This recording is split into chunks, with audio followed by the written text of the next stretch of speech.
Hey YouTube, it's your girl Chic from Chic Speaks. Welcome, welcome, welcome.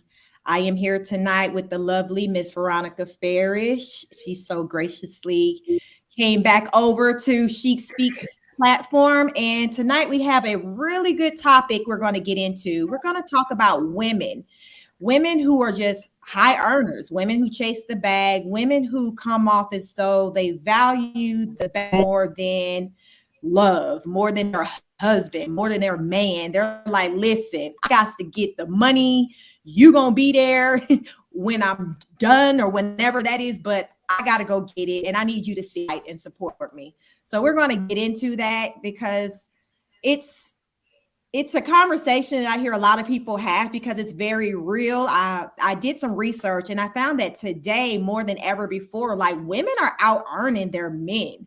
Like that is a real thing. Miss V, are you aware of that? That how women are like half of women either make more money than their man or they earn the same amount as their man. What are your thoughts on that?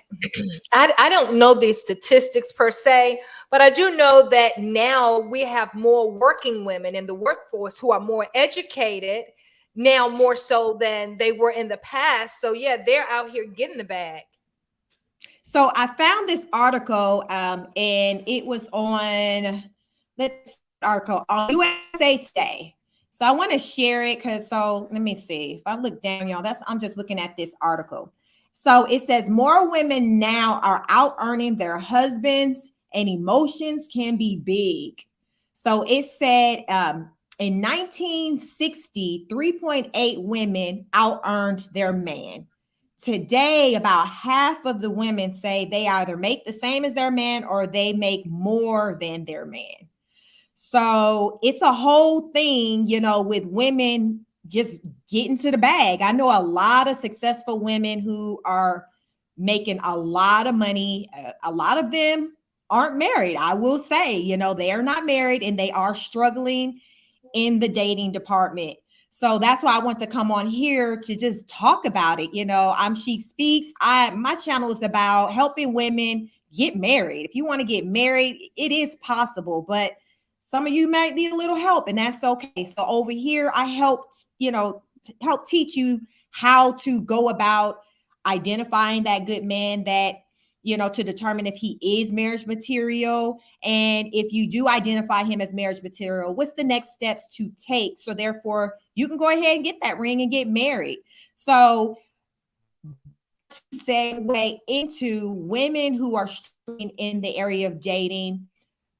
And a lot of it has to do with how they're moving out here in these streets as they're dating, because I want to say single women are moving like their whole men out here. Like they're moving with, leading with on first day. Listen, I'm a lawyer, I'm a doctor, I make this type of money. And the men are like, okay, but I really don't care about that. And it's like, huh? The women are like taken back by, what do you mean you don't care? I make a lot of money. I worked hard. I got X amount of degrees. I got all this education. I got a nice car. I'm a good catch. Next, like when we get married. So I want to talk about just the different things that goes into someone being marriage material. And I always say it starts with the mind. So before we can even try to go there to determine if whether or not, we're married, we're ready to get married, or even if we've identified that person we want to marry, we got to do a self-check to determine if whether or not we're truly ready. So tonight we're going to mostly pretty much focus on just money, the career woman, the money that she's making, the money that's coming into the household, the energy associated with that. I got a couple of videos that I want to share with both men and women weighing in on this conversation, and it's quite interesting. But before we go into the video, or at least the first video, I have a few videos. Miss V, I'd like for you to, let's stop here. For those of you who are not familiar with Miss V, Miss V has her channel is centered around, I guess, health, mental, physical health, like the whole total holistic. I'll let her go ahead and explain. She can do it better than me what her channel is, but I just know it's a awesome channel and it deals with the mind, body, and soul. So Miss V, can you go ahead and introduce yourself to the Hello, audience? everybody. It's your girl, Miss V. I'm Veronica Farish on platforms of Facebook and Instagram. And in TikTok, you can reach me at Miss V294. And what I focus on is physical health, getting healthy physically, mentally, and emotionally. I aspire to inspire you to live a healthy and more mentally physical life. Great, So, awesome. yeah. So I appreciate that. So before we get into the first video, let me know, what are your thoughts on just women out here just doing a doggone thing, getting to making a lot of money, and them also saying, I feel like I'm the table. I'm coming with everything, but I'm not being successful in the area of dating, or I am dating someone and I feel a little energy coming from him that's kind of favorable, and I feel like it could be because I am out earning him. What are your thoughts on that? I applaud any woman that's out here, as they say, getting the bag and making a good career for herself and can take care of herself financially. Also, I think it's more than to being the whole table, as they say, when you're looking for someone and men say, what can you bring to the table? You have to bring more to the table than finances. That's one. And two, you as a whole person, mentally, you have to be all there, you know what I mean? And it's a day-to-day thing that you have to strive to get there. You got to be whole before you can pursue a relationship that's going to be a healthy relationship. Sometimes I find that men get intimidated by women who make more money than them. I have yet to understand that.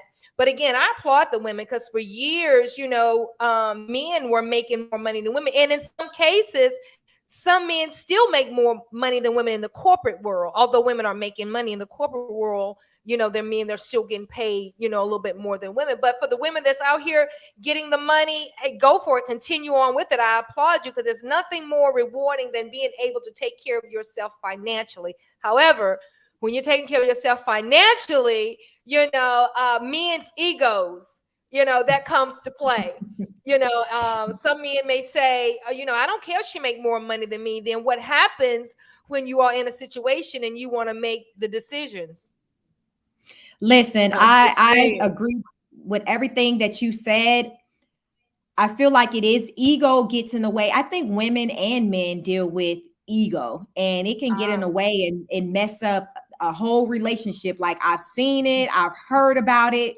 So I want to go ahead and share this video with this young lady kind of speaking on just, women just getting into the bag, how it impacts the relationships for women. So let's get into it. And thank you all for who've joined. Please, as you come in, like, share, subscribe. Make sure you hit the notification bell.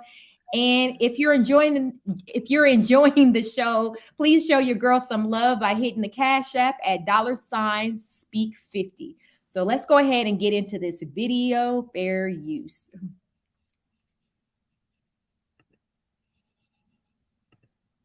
When you are a woman who makes more than your partner, you face very specific challenges in your relationships and in your marriage. Men are 3 times as likely to cheat. Women are more likely to cheat. And men tend to interpret your success as their failure, which means women will play small in these relationships, not asking for the money that you want in your business, not going after the promotions, not working as much, because you feel like you have to negotiate, right? Who you are in your career, the powerhouse you are, and then who you are with your partner at home. And this is called the ambition penalty, where being an ambitious woman, there's backlash that happens either in your career or in your life. I want to know from you, have you experienced this before? Let's talk about it. Let's talk about it. The ambition penalty. Now, I can say I've never heard that term before, Mm-hmm. because I can understand why some women may feel like they need to downplay their success for their Mm-hmm. man. And I don't think that a woman should have to do that, but I understand why women do that, because it can cause problems when suddenly, the man sees that now you're getting the shine. Everybody's checking for you, asking for you. Hell, he walking behind you. Or when y'all go to places, they're running, to greet her, before the man. So I get it. And but as women, how do we get through that to where we can still be that powerhouse away from the home, but still come home and have your man still feel like he's the leader and the head of the household? Like, what are your thoughts, Miss V? I think that you still should, even if you, for example, come home and something needs to be done or whatever, instead of taking charge, let him take charge. Still ask him for his input, get his opinion on different things like that. Still make him feel a part of. Okay, That's what I think. I agree with what you just said, because I've seen women just go ahead and just take the lead on everything, Mm-hmm, mm-hmm, and that man's feeling like he's helpless, like, okay, well, I was going to do it, but you beat me to it. And then the mm-hmm, woman's energy being, well, I wanted it done now, so I did it. And the man is left feeling a certain type of way. Like, I've witnessed that. And mm-hmm, I think that when that happens, a lot of times it's a woman leading with masculine energy, where she has this take charge personality. Because I always say, when you're a working woman, or a working adult, period, you're spending more time away from the home at your mm-hmm, place of work or handling your business than you are. And I'm talking about waking hours. So you're spending more waking hours with your colleagues, running your business, more so, outside versus inside, if you're not at home running a business, with your partner or your spouse. So there are some women who find it a challenge to check that boss, that, let's call it they call it, boss bitch energy, to check it at the mm-hmm, door. So when they come mm-hmm, home, they're not bringing that energy in the home, and the man having to feel that energy and try to navigate through that. So what are your thoughts about this whole boss bitch culture, the boss bitch energy? Because I keep hearing these millennials, probably those who ain't even a millennial anymore. So I'm like, okay, Houston, we have a problem if this is what we leading with. Nothing wrong with boss bitch energy. As long as you know how to play your role. And I hate to say play your role, but again, as we were speaking earlier, a man has to be a man, it's their ego type of deal. And you have to know when to be that boss bitch, especially if you're in a relationship, you're married, you got to know when to be that boss bitch. I know for me, there are times when, I can be submissive, and there are times when I'm not. There's times when I'm going to be that boss bitch. You know what I mean? And I think each situation is different depending on what type of relationship, that couple has. You never know what goes on behind closed doors. And some people, and I hope I'm not getting off the subject, but in some areas, some men have an ego to where, I want to do this, and because I'm the man, I supposed to lead, I supposed to carry. But when you fuck up, do you still lead? Hello, somebody. Do you still? I'm gonna answer that. Hell no. You're not leading me nowhere. I mean, at the end of the day, that's when the boss bitch pulls up. When you done fucked up in some areas and you feel like that you still the lead, you still I Listen, I hear you on that. I hear you, where, because what you're saying is, listen, I'm giving you the opportunity to lead, but when you show me Mm-hmm. you can't lead, then this when the boss bitch come out. So I hear Exactly. that. What I'm seeing a lot, on these social media streets, is women who maybe are single, not married. Okay. This is just out the gate, the energy that they're putting out. But mind you, they're on the market of trying to get a man. So Is it realistic? Is a man attracted to a woman who's leading with that boss bitch energy?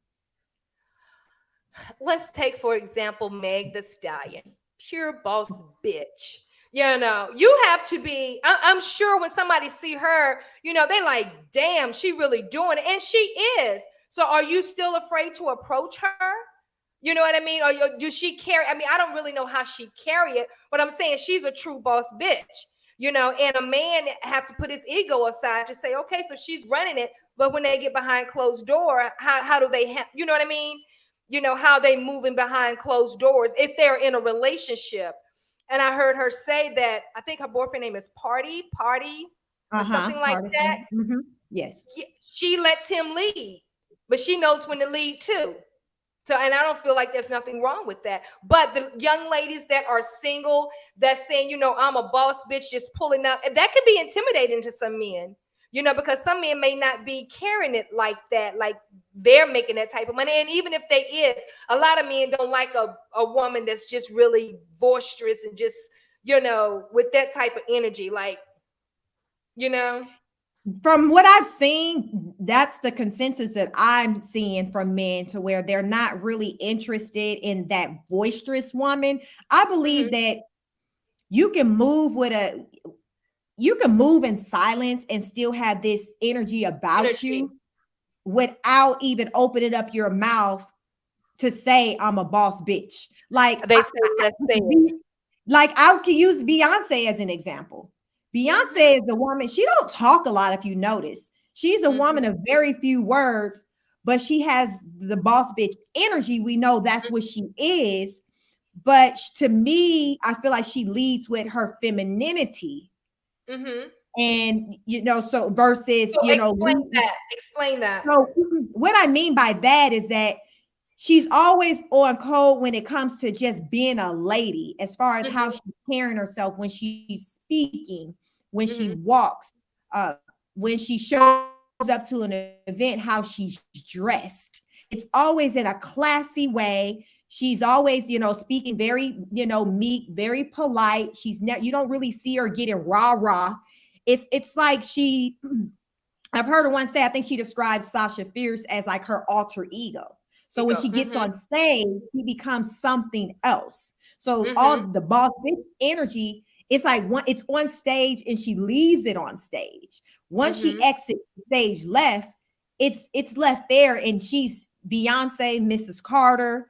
But though I don't feel like she's dimming her light, I don't feel like she's dimming her light. She's just moving in her femininity to show that, hey, I'm a woman. I can walk with my head held high. I have these accomplishments, and I have this unspoken power. Like she don't, what they said, what is factual don't need to be said. So I feel like she don't Exactly. have to go around saying I'm this, I'm that, because it's understood. What they say, what's understood don't need to be said. Mm-hmm. So again, what's understood don't need to be explained. You're right, and I feel like she's the type of boss bitch that she still handles business. Like you can look at her demeanor and know when her and Jay-Z together, he's pretty much the lead, right? But when they get behind closed doors, you best believe if it's some stuff that needs to be said, I'm sure she know how to handle her business. You know what I mean? And sometimes just your look itself says a whole lot without saying anything. And a true boss bitch to me is somebody that don't have to go around saying I'm a boss bitch. You know?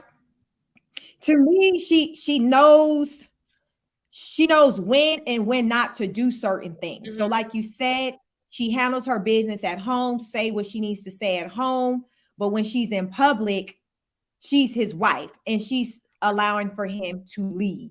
So I can respect that, because it's not like I'm seeing him disrespecting her when she's standing beside him. She's just Not allowing for even her in the move. elevator. Right. Yeah, she was silent, all right. So as you see, she got a different energy than her sister. Mm-hmm.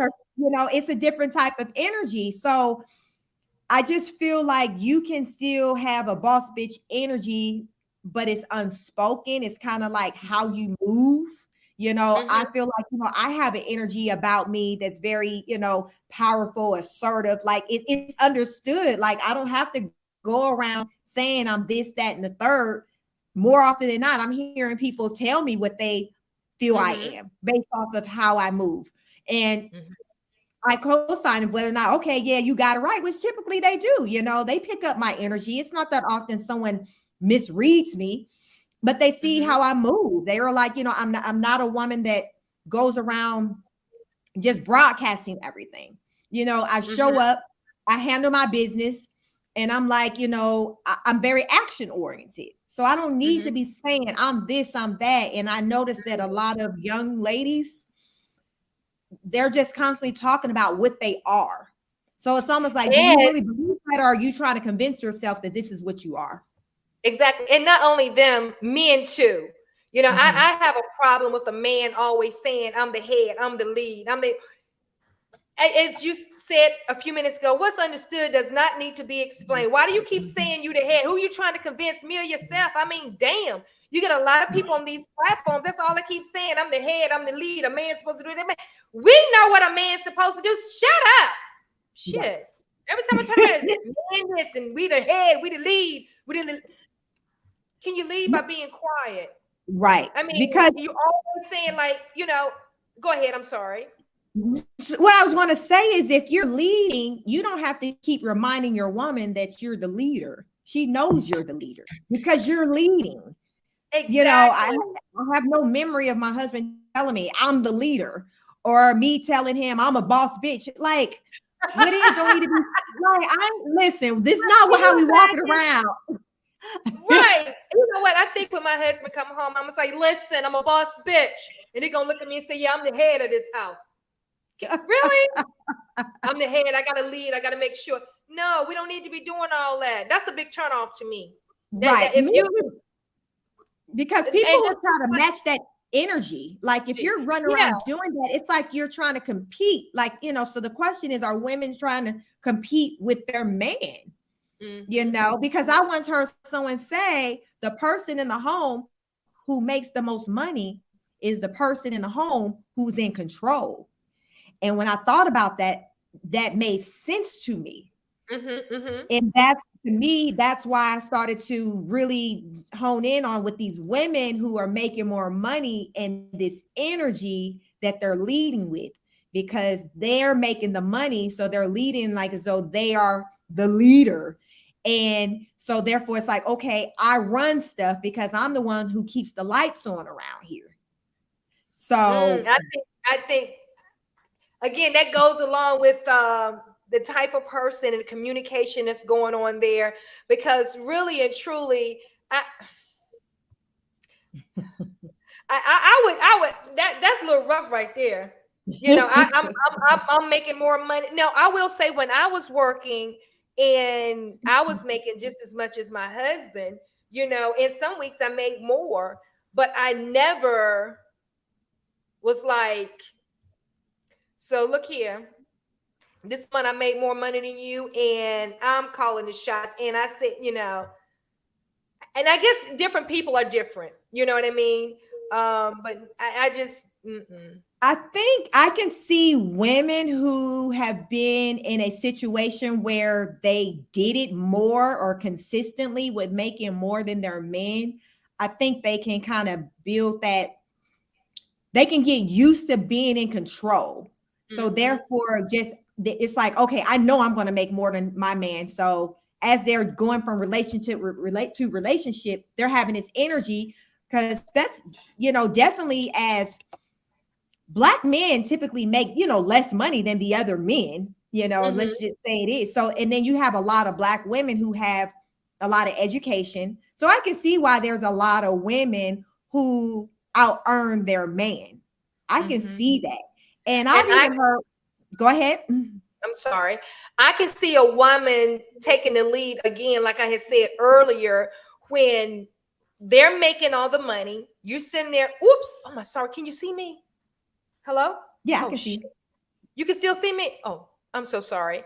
I can Go see a ahead. woman, switching up when she's making, let's say she's the breadwinner And again, the husband is not doing his part, what I, may end up messing up somewhere down the line.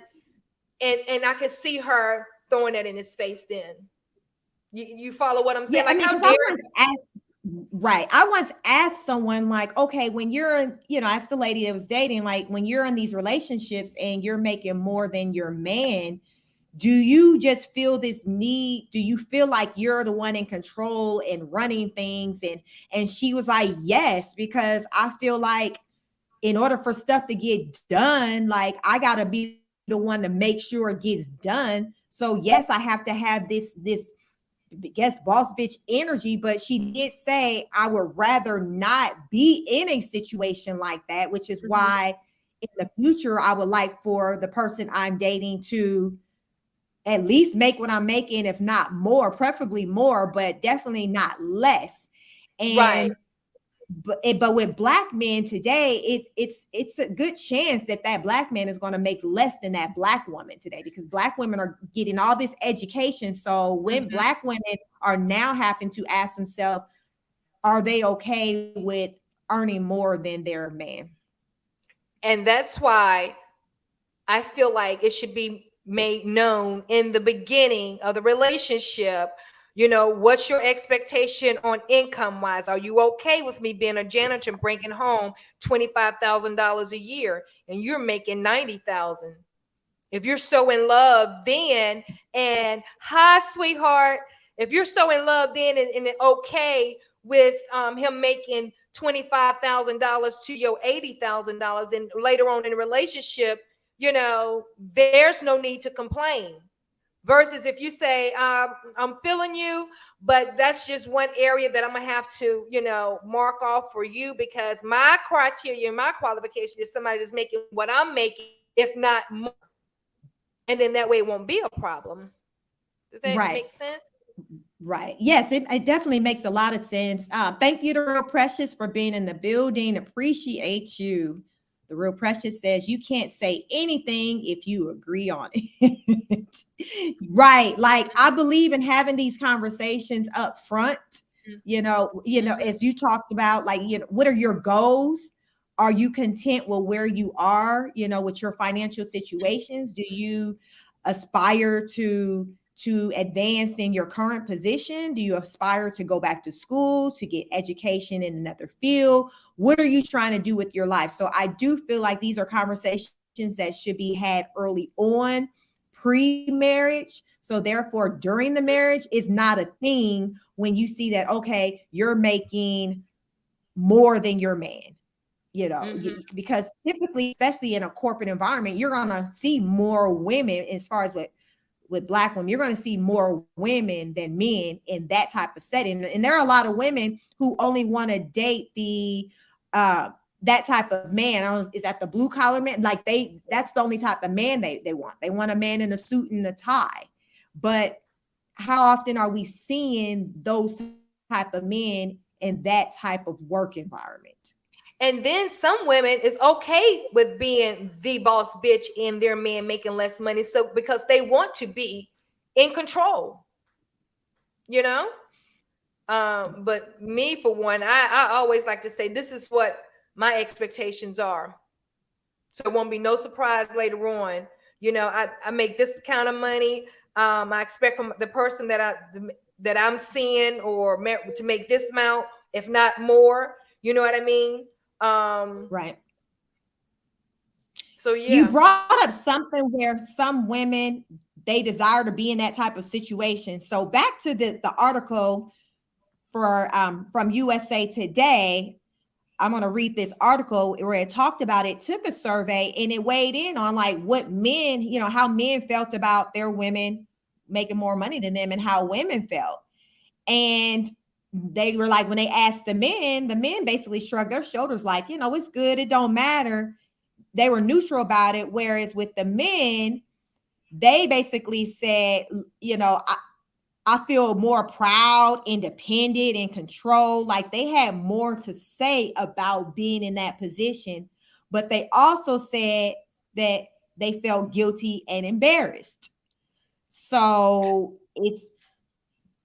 Is they feel guilty and embarrassed because they're not Right. making as much? So with the two different questions, I guess it was high in numbers where women talked about how they felt all these, like I said, proud, independent, and control.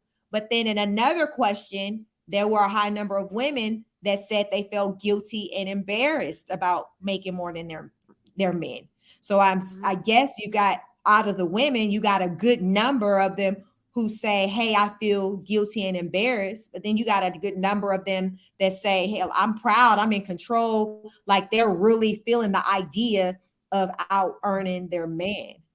Wow. But you know what I've noticed? Men, they don't put that criteria on women. When they're dating a woman, men are not like, well, she's got to make this amount of money, or, she's got to have this type of job, No, because I always say a woman's beauty is her currency.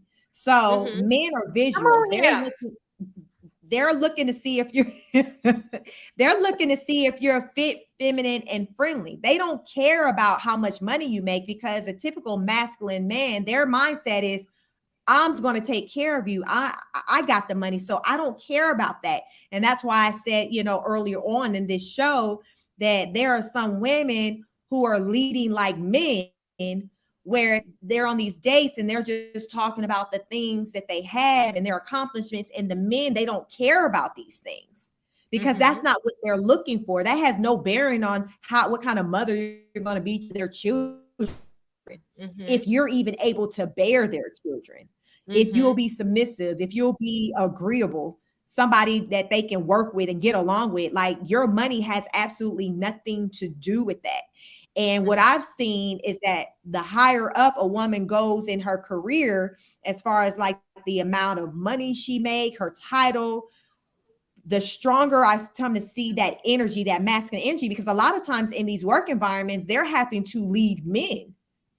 So they're in these meetings, in these boardrooms with men. So remember, women are automatically assumed to be emotional. So they got to put their poker face on, right?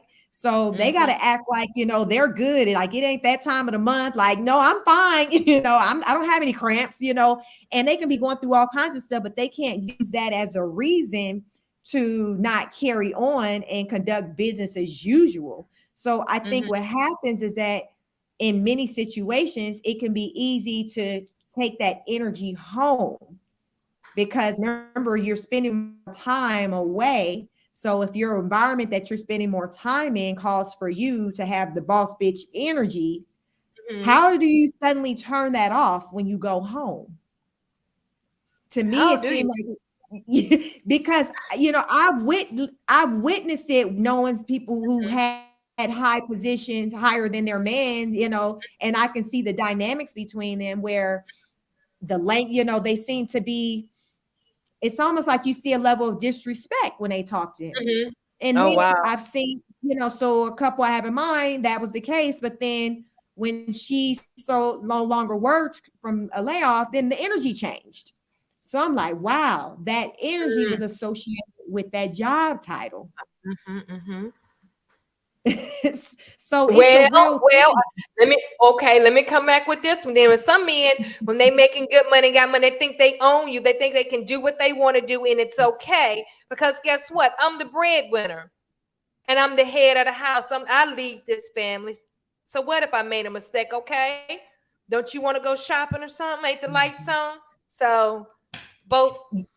It can go both ways. Let me show this other video I have with men speaking on the topic, and they're like, they understand. So let's see what they. Yes, they should. They'll see that a lot of men are not comfortable. They're cool. Yes. Okay. Some of these women, when they get in a relationship with dudes that have less than them, they have to cope those men's egos. That is true. That's a fact. That is true. And I will say that. You're right. They'll say shit. They'll see that a lot of men are not comfortable. They're cool, and then all of a sudden, a year, 2 years in, she can go out here and buy this and buy that. Yeah. She want to go on a strip, and he's like, oh shit. But it's because he wants to be the man to provide. How men out there want to provide for it, but she want to do this, and he's like, oh shit. So now she got to kind of try to coax his ego. Hey, all right, baby, it gets tiring when you got to keep on coaxing this man ego. Like, hey, I love you for who you are. Yeah. But now you still mad anyway because you can't make as much as me. It's just, men, we just want to be the natural providers and all that stuff. So yeah, in situations like that, we got to let go of our ego. But it's hard to do that. Yeah, it's very hard to do that. But if we supposed to be working together, either way, it shouldn't matter because I got us. That's how it should be from both sides. Whoever's up, I got us, and we gonna move forward. Amen. It makes sense to me if you have this team that, that's why a lot of times it makes sense. It makes a difference on the mindset you had going into the relationship. Because if you always had a team type mindset and a us and a we and was yours is mine, was mine is yours, regardless on the promotion or who's now making more, it don't matter because it's still going in the same pot because you're not looking at the situation as something that's being separate. And I think that's where the problem comes, where people their mindset is like, well, this is mine, that's yours. A separate type, mindset versus like a team, a unit. And I bet you a lot of times when what I've seen is couples who do have that struggle, it even carries over into when they're raising the children, not agreeing on things because they didn't even have that team mindset to begin with. It's levels to it. It don't just stop at money. You're either a team or you're not. You don't have a team mindset when it comes to one thing and then end up a solo mindset when it comes to another. It's either you team minded or you're not. What do you think? I think you can start off being team minded, and then sometimes things happen and you looking like, nigga, I thought we was a team. I thought we was a team. Since you feel like, hey. But I do agree with that the last guy that spoke. If we're in this together, we're in this together. What's mine is yours, what's yours is mine. If you up top, then you up top, right? But the other guy who was saying, it just means egos. They need to, the egos. Well, I said, get rid of your damn ego. Shit, if it's causing problems. But listen, if you can't step up to the plate because I'm making more money, if you got a problem with that, if you can't, get your ass out and get another job then. Go back and get some education then. Let's just call it what it is. If you don't want to do it, then don't make me be in a box with you because, player, I'm not going to be in that box. And listen, I agree too, because if that math ain't math, then when it comes down to trying to pay bills, don't talk about it, be about it. So don't get mad at me if I'm over here trying to figure out a way and you sitting on the sidelines. Get in the game because go ahead. Okay, again, if the man's ego is so, and their ego does have to do something about it. Their ego have to be stroked. Their egos have to be stroked. For everybody in the group that are men, let us stroke ego just a little bit. I'm just saying.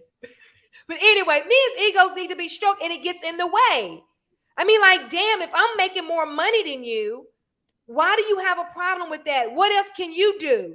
No, you may not can get a job making what I'm making. No, you may not go back to school to get an education, do what I'm doing. But what else could you do? If we're in this together, we're in this together. It ain't no mine or yours. It's ours together. Don't make me feel like that I have to dim my light because you feel some type of way because our income has changed, but more so on my part. But you the head. Right. And I'm sorry. No, what I was going to say is a lot of times when there is a change in income for either person, that's an indication of work. You work, you put in that work to get to that place. And if you're in a family unit, a lot of times that's driven by the motivation of wanting to better your situation for your family, put the family in a better situation. So that's also why people shouldn't get in their feelings about one person in a relationship making more than the other, because at the end of the day, it's about bettering the situation for the family. And as a man, if you have a problem with it, just as the woman was able to work hard and elevate herself as a man, you too, life is about choice. It's about what you choose to do with your time. And I feel like sometimes you can have your partner be your motivator. If you see your wife, working a lot and it looks like, she's on track to out earn you, that should be a motivator for you to say, you know what, let me try to work on something to get my game up, because I don't want her out here outdoing me. Let me get myself, that's what it's about. You motivate one another. You shouldn't be sitting on the sideline criticizing that person for the efforts that they're putting into trying to better their situation, which can actually impact you because they're in a whole relationship with you. So again, it's back to the mindset, and it's unfortunate that there are women who feel like they have to dim their light because of that. I am fortunate enough to say that's not my situation. Anything I've done, my husband's been like my number one supporter, but I do understand that is not the case for everyone. And it's unfortunate, but if that is not your situation where you're with someone who supports you, you need to evaluate that whole relationship. A lot of times, as you say, a lot of people are not in supportive relationships where their spouse is supporting them. Either they want you, you're doing too much. You're just trying to be seen.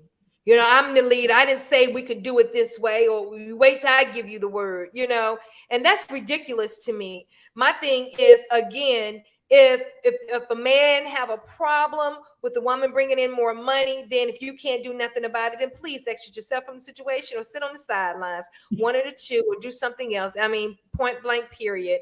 Pooh.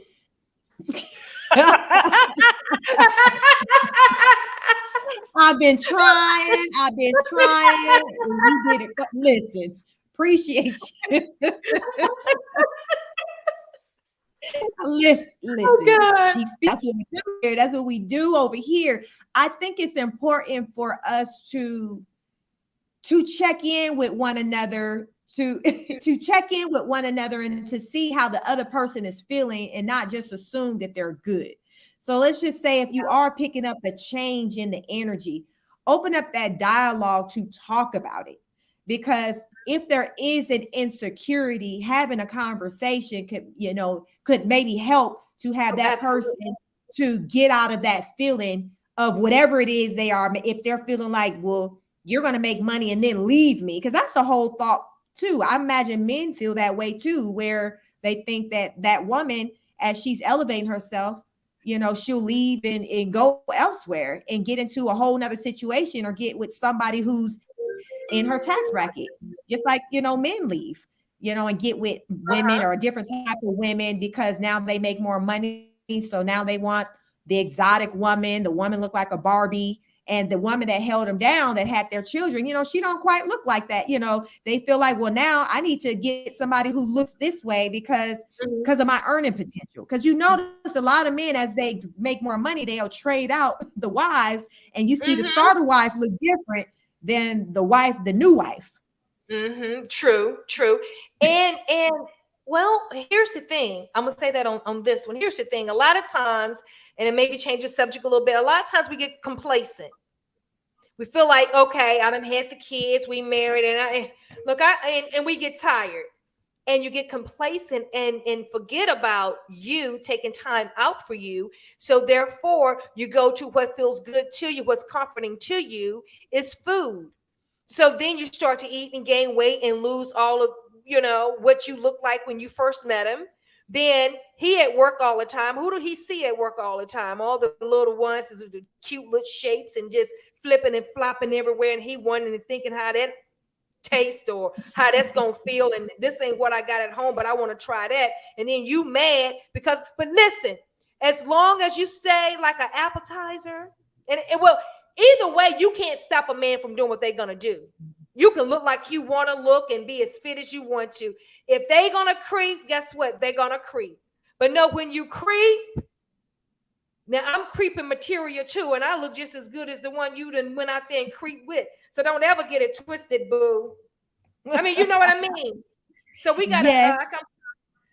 This person keep trying to call me, and I'm telling them that I'm in a meeting. I apologize. Oh, you're fine. I mean, I understand what you're saying.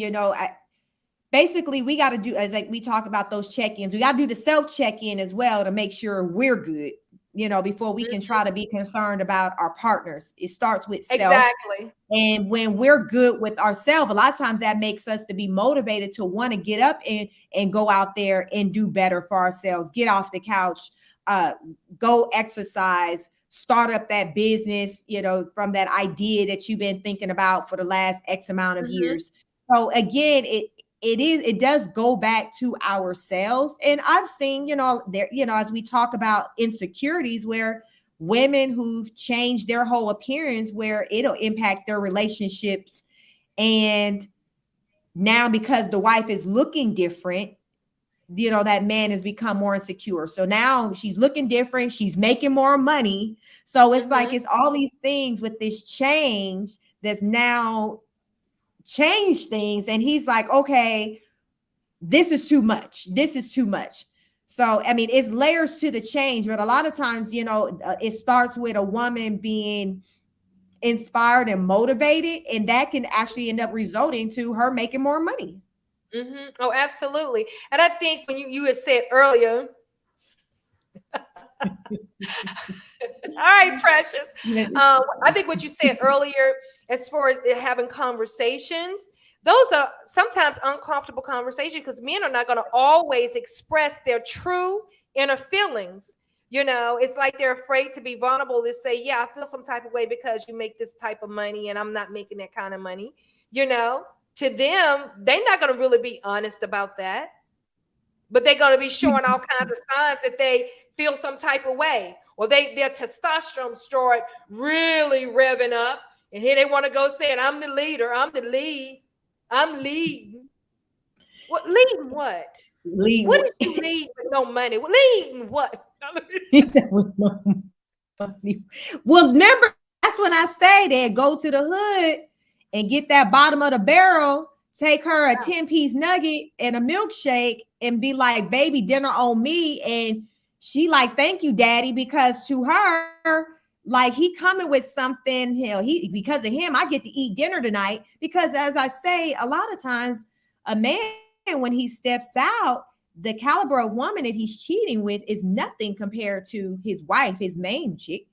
And a lot of times men will say that woman that he stepped out or he cheated with made him feel a certain way, and a lot of it is, they'll say she made me, she needed me. It's like this feeling of needing to feel like they're needed.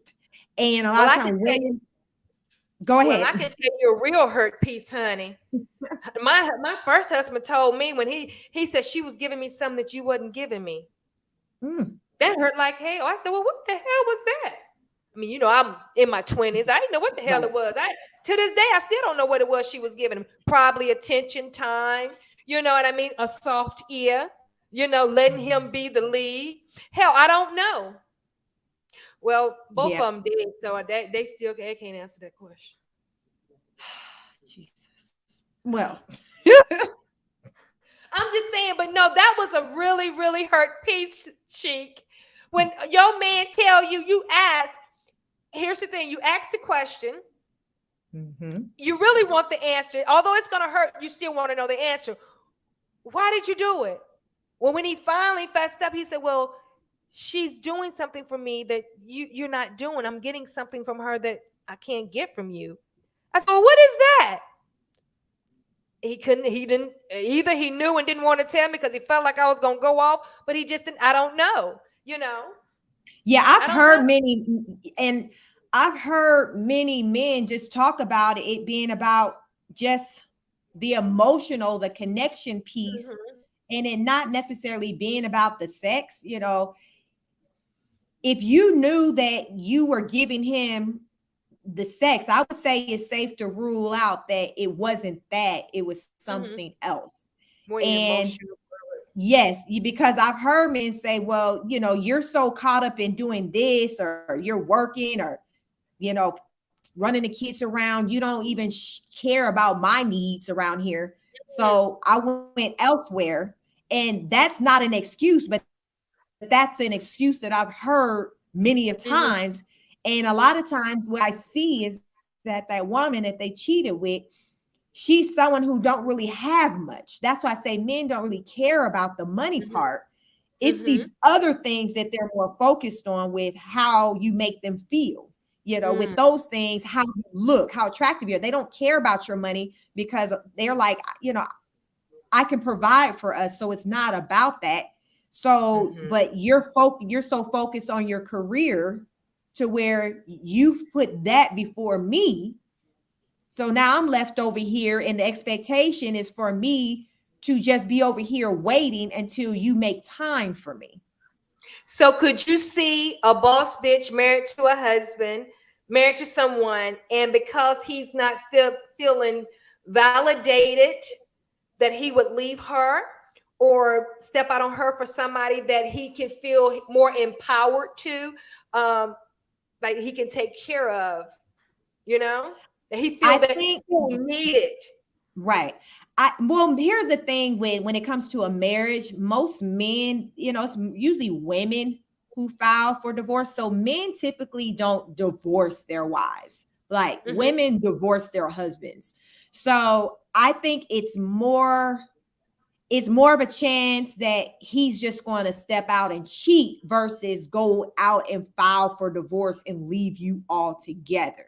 And especially in a situation where, okay, you are still taking care of his children. And then that money that you making, he is benefiting off of, even though he in his feelings about it, he's still able to swipe that card and spend that money. So he ain't complaining about that, is he? Right. So he ain't leaving because of that. That's just going to be the reason to go out and get the side piece. That's the reason for that. But it's not enough a reason for him to say, okay, I'm gonna throw it. Look, he ain't stupid now. He ain't gonna throw it all away.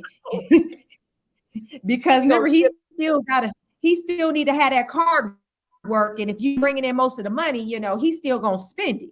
And because he knows, when you ain't around, some other man gonna come and happily spend it. So he ain't going nowhere for that. But there are some women who are okay with their men, having these other situations going on because they don't want to be by themselves, so they're like, okay, it is what it is. Just as long as you take care of home, or they'll just throw themselves in work. And a lot of women become really successful because they threw themselves in work. It's they got their heart broken. I know women who fit in that situation. The most money they made was that year when they was single, when they were hurt, when they got their heart broken, whether it was by their husband or a boyfriend, somebody they were dating. How they coped was to just put all their energy into work. Absolutely. A coping mechanism. To keep from hurting, right? Been there, done that. Right. And then a lot of women will put their energy into the children if their kids are still home. I see a lot of couples to where I don't really see them, like the husband and the wife, interacting much, but I see them. It's almost like the glue that's keeping them together is the kids. So it makes me wonder, okay, well, when the kids are grown and gone, what are they going to have? Because I'm able to see that there's no longer a connection there. So the kids become like a distraction. It creates something to talk about. Because you guys are on two different wavelengths, to where if it wasn't about the kids, you wouldn't have nothing to talk about. Frankly, he don't like you and you don't like him.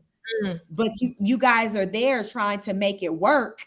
So your conversation is just about what the kids did or what they got going on. But that's not going to last forever, because eventually they're going to be grown and gone. So what's going to sustain or keep the marriage going on then? So then again, you have women who just throw themselves into work, or the man throw himself into work. He may have something, at the office, the side situation. We hear about it all the time, where in the media, where, you got these extramarital affairs, like you hear about it, but it stems from something. It started at home first. There was something going on at home. Something is going on at home. But my thing is, and I know this is getting off the subject, but if it's, what's wrong with communicating the problem? Men don't want to talk about it. They so quick to say they're the head. Where Aaron at? They so quick to say they're the head, they the lead, but afraid to talk about it and become vulnerable and say exactly how they feel. Precious, you want to come on in and join the conversation? Yeah, let me drop the link, because I would love to hear, Yeah, I thoughts thought I said of the something to listeners. Thank you for anyone who's joined. Please like, share, and subscribe. Let me know what you think about the topic tonight. Why yeah. women lead with their careers, how to lead with femininity in a marriage. So, I mean, it's like men feel a certain way, but at the same time, like you said, a lot of times they don't want to talk about it. They want to just go off of, well, you should have known, or if you was paying attention, it gets thrown on you, and that's not fair. That's why I say, if you stopped and said, hey, how are you doing? And you said whatever your response was, and it was a whole lie, I can't own that. I can only go off of what you're telling me how you feel. I can't assume you don't really feel that way. I'm not doing all that. I'm going off of what you said. And if you said you were good and you appeared to me to be good, that's all I got to go off of. So I think it is important for men, if they are feeling a certain type of way within their relationship, their marriage, whatever they got going on, they need to speak about it. Like, say if your woman is making more money and you notice, because just to be on the side of the men for a second, sometimes a woman's energy can change. You just like with a man, when you get that power, it can, the ego, it can do something to you. So I think there are situations to where there can be a change in energy, with a woman, because now she has this title and she probably been working really hard for it. And especially if she didn't feel like she probably was getting really a lot of support from her husband. So now for it to happen, it's just like, oh, okay, I did it. And she's kind of feeling herself, and she's leading with that. So now he's like, sometimes, maybe jealous, or maybe feeling like, wow, she got the big head. Now I can't tell her anything. She's walking with her chest out. She's acting masculine. So I think we got to look at it from both sides, because people do change. Circumstances do change people. True. You're absolutely right. Circumstances do change people. But when I see, the way I see it, when you're going into a situation that's going to be a betterment for you and your family, I mean, wouldn't the change be for the better? Yes, the change is for the better, but I think sometimes the change I'm talking about is that change in attitude, that energy, where it's not in a more of a positive direction. It's in a, okay, I did this, you need to bow down to me type of way. Like, okay, I'm leading things over here at work. So at home, like I said, you still got that energy. I once told someone who desired to, go high up in the corporate, and I said, single woman, on the market, I said, that's fine, but you're going to need to understand that when you come home and park that Lexus in the garage, you're going to need to leave that energy out there too, that BP energy in the garage with the Lexus. Yeah. You can't take that in the house. You can't take that in the house. Because a typical household, the way it works is that the man leads. And if you have this energy of where you're the one leading and you're not trying to listen to what he's saying, especially if he's someone who's shown that he knows how to lead, and you don't have a reason to not listen to him, that's a problem. Because if you run the office, you don't run the home. But nowadays it's a lot of housewives. I mean, well, not housewife, male. How am I saying it correctly? Male caregivers at home. They're taking care of the children. They're taking care, and then the wife is out working. And I don't think that when that's the situation, I don't think they have these gender roles to say, oh, well, you're the husband, so you're leading and I'm working. I don't think this day and time, I think not the Gen X, Gen Z generation and the ZX, whatever these generations are, they don't look at it like that. They just look at it what needs to be done. We don't have no gender roles. I think it's more of the older ones they're saying, well, I'm the man and I have to lead.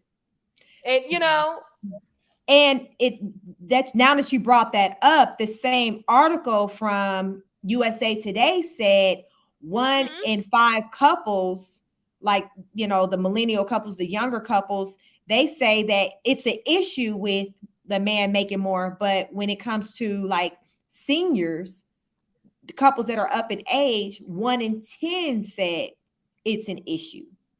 Mm-hmm. So it's showing that more of the younger people are making a fuss over it more so than the older people. So I have a neighbor. Go ahead. So when you said the older, are you saying the younger? Are you saying the younger women have an issue with not make? Well, I'm sorry. Explain that one to me. Well, the article. So let me go back to the article. The article says that in the younger generation, 1 in 5 within 1 in 5. 1 in 5 relationships says there is an issue surrounding money and the woman earning more. Mm-hmm. So you got 5 relationships, and one of those relationships, that is an issue. Oh. So in the older couples, meaning like 60, I think it was like 60 and above, you got 10 couples, 1 in 10 couples says that that's an issue with mm-hmm. the woman making more than they make. So going off of this article is saying it's the younger people who are making more of an issue about the whole money situation mm-hmm. than older people. And I think that it's not that much for really the older people because they had all these years where the man was making more money. So let's just say if that woman did start making more money, it probably wasn't for a really long time. It's mm-hmm. whereas today out the gate, a lot of women are coming out the box making more money than their man. Whereas back in the day, it took some time, probably a long time for that woman to get to a point where she was making more than a man. Because like I said, in 1960, it said only 3.8 women made more than their man. Mm-hmm. Opposed to now, they're saying roughly 50% of women make more than their men. That's a lot. From 3.8% to 50% of women saying they make more than their men or make the same amount. So I think that, it's a whole conversation because it impacts it impacts the idea of who's leading, who can control the money and the finances. But that's another thing right there, because it doesn't, if a man keeps saying he's the lead and he can't handle money, if he's not a good, what is that? I've had a brain freeze. If he can't handle bills correctly, if he can't, do things that he needs to be doing like he's supposed to be doing when it comes to the financial aspect of it, why do you want to lead? Why is you feel like I'm the head, I got to run this, and you can't manage your money correctly. You know what I mean? And that's why I have a problem with when men keep saying they're the head, they're the lead. But sometimes you can't lead in the finance department, sweetie. Maybe I need to go ahead and handle that. So that leads me into this third video I have with a young lady, and she's speaking about her relationship and the dynamics and how things change when she kind of got in that position where now she was kind of the breadwinner of the family. So I thought it was pretty interesting. So let's check this out. In the household because of the insecurity. It's great on one hand, mm-hmm. but it can be problematic on another hand in the household because of the insecurities that come with that. Mm-hmm. I had a personal issue with that with my ex-husband. And we were fine when I was an executive assistant, but when I became an executive mm-hmm. and I started to first make the same income and then surpass his income, mm-hmm. it caused a lot. And it was nothing that he talked about. Mm-hmm. He never said to me, I'm feeling a little vulnerable, a little insecure, but it was something that I felt. Mm-hmm. And it was frustrating. It caused resentment for me because I'm like, I'm not dimming my light for you. Mm-hmm. And I don't see you as less of a man. So, from what she was saying, she didn't have an issue with it at all. He had the issue. It's unfortunate, but again, that's that male ego we was talking about earlier. And she was beautiful too. I guess he figured, you know what? I don't want you. I'll get somebody else, even if they less beautiful and fat. Well, Lord, I'm not calling out. I'm just Listen, I saying. told you, for the sake of feeling needed, they will sacrifice in certain areas for the sake of feeling Well, honey, needed. kudos to her. I'm not dimming my light. I love that. I am not dimming my light. Yeah, and I don't think a woman should have to. I think that a man who, if he does start to feel insecure, to feel a certain type of way, he has to learn to work with that and to deal with that, or let that be the motivator to go out there and do more. You know, let it motivate you to say, you know what, I ain't gonna have my lady outdoing me, because I get it if that's not what you want to be happening, but let that motivate you to go out and better yourself. You know, whatever that means, whether you're getting more education, you're working harder on your job to get a promotion, you're changing jobs, you're getting another job, but it's back on you to do better. Because for that woman to have stepped to been able to elevate herself to where she makes more money, there was work, there was effort, that was intentional. She didn't just wake up and suddenly, more often than not, that's not the case where she woke up and now she was making more than you. It was because she worked her way up and you witnessed it. You watched it. You watched your woman work. Like, so Mama was encouraging her all the way, but never knew that she was going to surpass his ass. And when she did, he got mad. It changed the game.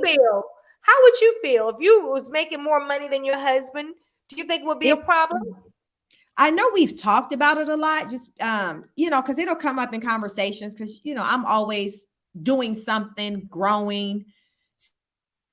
So with all I'm always trying to do, it's a reality of something like that happening. You know, it's never happened to date, but it's a reality. So we talk about it, and he's always expressed that he wouldn't feel a certain type of way if I did out earn him. With his personality and how he's a support, I believe him. I don't see that he would. But I understand that it's one of those things where you have to experience it, and then you got to look at how much money, you know, I made, you know, out earn him, and then just you start bringing in 15 grand a month. We got. Let me see. We got Sean. Let's see. We got Sean. Listen, let's bring Sean in. Yes. I think, let me see. Is he muted? Hey, Sean, welcome. What's going on? What's going on?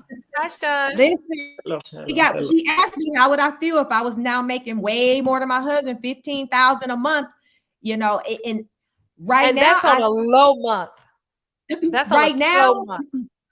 I think it will make a difference, Miss V, because me and my husband were together so long before I made that type of money to where I don't think it'll be a focus on, wow, I make way more than him. It'll be a matter of, hey, we're now able to do all these things that we talked about, that we worked so hard together, because he's my support. So let's just say any day that I do start earning more money, that happens still with his support. You know, where, you know, when I'm with the back office, whatever it is, it was still a support there, whether he was doing stuff with the kids. So therefore I can kind of make room or make the space to go ahead and do what I needed to do to get that money. Again, I have a team mindset, so I don't foresee that going away. I don't foresee it going away. I think it's still going to be a thing. But what's your thoughts, Sean, on the idea of a woman making more than you? Well, to your point, it's about being a team. One thing that I will say, money is definitely something that is empowering. Empower. Once you get that power, it's somewhat addictive, and it's somewhat it can be abused if you're not aware on how to balance it, and it can become intoxicating. And if in fact you get that power and you allow it to intoxicate you, and then you start acting to where it's not a team player or it's not something, then you will fail. I mean, I give a basketball analogy often. Michael Jordan and Kobe Bryant both never got to championships when they were intoxicated by their talent and the power that their talent gave them, until they submitted and was able to work with their teammates properly, is what helped them balance and become the champions that they became. So back to that saying, I like when they say teamwork make the dream work. It takes, there's no I in team. It's a team. You know, it's a team mindset. It's a team effort. And I think a lot of people have this I mentality, this individual versus like a we, a us. It's separate. And I feel like it's like competition in relationships. And I think that's why you hear, you know, a lot of the chatter on social media with women saying this, I'm that. I think largely it has to do too with sending out the message to the men and say, you guys, you're not stunting on us, like we doing it too. I don't really think they're necessarily saying that's for other women. I really think that it's like they're speaking to the men who discounted them. Like they're like, you know, I'm a boss bitch now. That's the intoxication right there. That's the intoxication. What's funny is I mentioned this yesterday on a podcast, and what happens is what we are identifying is that you are just getting what we already had. I'll say it again. You're just the women who are getting the power. You are just getting what we already had. And when we had it, we abused it and got intoxicated, and it destroyed our family structure. We are now seeing that is something that sometimes happens with our women, and instead of them seeing it when we're trying to relay it, they go in and posturing, I'm that boss, and going into that selfish space that we were in, that destroyed us, that destroyed our family, and we're now trying to fix. But the power is absolutely in your court, and we're not intimidated. We're not concerned with it. Most of us, those who are secure, are not concerned with the fact that you have it. It's the concern with the fact of what you do when you have it, what that power gives you, and what it makes you, more importantly. Oh, that's a great point. And welcome, Colin Nix. I have a voice and a reason. Thank you for joining us. Please join in the conversation. I agree. I think, Sean, there's been men who have abused the power. And I think a lot of them are the ones who are feeling kind of insecure about it, because they know when they were once in that position where they had that power, they didn't quite do right by that woman. So now that the tables are turned, it's just like, okay, you know, how is she going to act now that she's the one that got the keys? Because I know, you know, I wasn't always on the up and up when I had him. Is she finna do what she finna play tit for tat? Is she going to be a bigger person than me? And I think a lot of times that happens. People will put their insecurities on you. So that woman may not be feeling a certain type of way about now making the money. It's the man projecting his insecurities onto her, kind of like the whole mentality of the cheating, where a lot of times a cheating man will project it on the woman. And she's like, I'm not even out here doing nothing. Are you doing something? Because you keep coming at me as though I'm doing something and I'm not. So to me, it's the same thought process. What do you guys think? Oh, of course. I definitely agree with that. A lot of times when someone cheats, their guilt oftentimes try to spew over to the other person, right? But getting back to what we were saying about the money wise, as far as you making the 15 grand a month, well, when I start making 25 plus a month, I'll let y'all know. No, we're gonna share. We're gonna share. Ms. B, do you think you'll change? Do you think it would be a difference or a change in how do you think your husband would handle that? And then how do you think you would handle that making $25,000 plus a month? When it comes to money in our bank accounts, it doesn't matter. It doesn't matter. You know what I mean? What he got, I have. You know what I mean? It doesn't matter. I wouldn't have it no other way. You know what I mean? And if it was another way, I would definitely have a problem with it. I can't see, but I can only speak again how I am. And Sean, look at Sean. He waiting. Okay, here you go. I'm like this. Okay. If I'm making money, like a lot of money, and it's going into the account, it's our money. But I'm still gonna want you to work. I just don't want you pulling money out. I'm still gonna want you to contribute to the pot. Then I have a problem with it, Sean. Well, let me say this. Whereas to my husband, he's not like that. You know what I mean? I can dip, and he won't say anything, because, but that's just, we're two different people. And that's just, but that's just me. Again, I wait until you get there because money is intoxicating. And you already are saying and putting rules and stipulations, and you aren't even there yet. And Well, so, go ahead. What I'm saying is that it can change both ways. It can be intoxicating or it can be liberating. And well, even if I'm not there, I'm cutting you off one quick second. Even if I'm not there and I'm putting money in the bank and he not working, it can be liberating the way you'll see the like he sees now. It's not as important as you are making it out to be right now. If you're making it and you guys are living comfortably, and he's not, and he might be doing some other things that's supporting your efforts that are more valuable than him working. And so until you get there, you won't really be able to identify that. And you're going to be there and you're going to have to identify it. All I'm saying is brace yourself and don't go in with an expectation or a mentality that you have now, because what your mentality is now can change entirely when the circumstances change.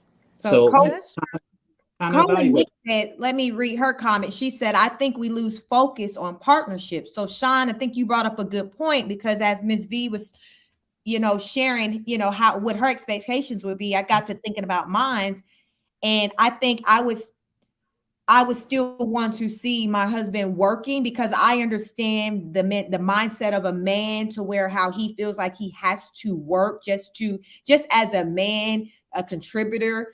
What he's doing, I mean, I don't care, but I still would want to see that he's doing something that he enjoys for himself, even if it is a business that he started and he's not working for anyone. That would be preferred. I wouldn't want to see him having to go work for someone, but I'd like to see him still doing something. So therefore he won't lose himself, into me and what I'm doing, or as a man, because I know that can be a real thing where a man can lose themselves in a situation, or say they're, with a woman and she's taking over and doing things. Because from my understanding, and you can speak on this, Sean, as a man, is that a man still wants to feel needed in a certain capacity. They still want to feel like they're providing and protecting. These are just the attributes that come with being with a man. And when they're not feeling these things, it can create a problem. What's your thoughts on that?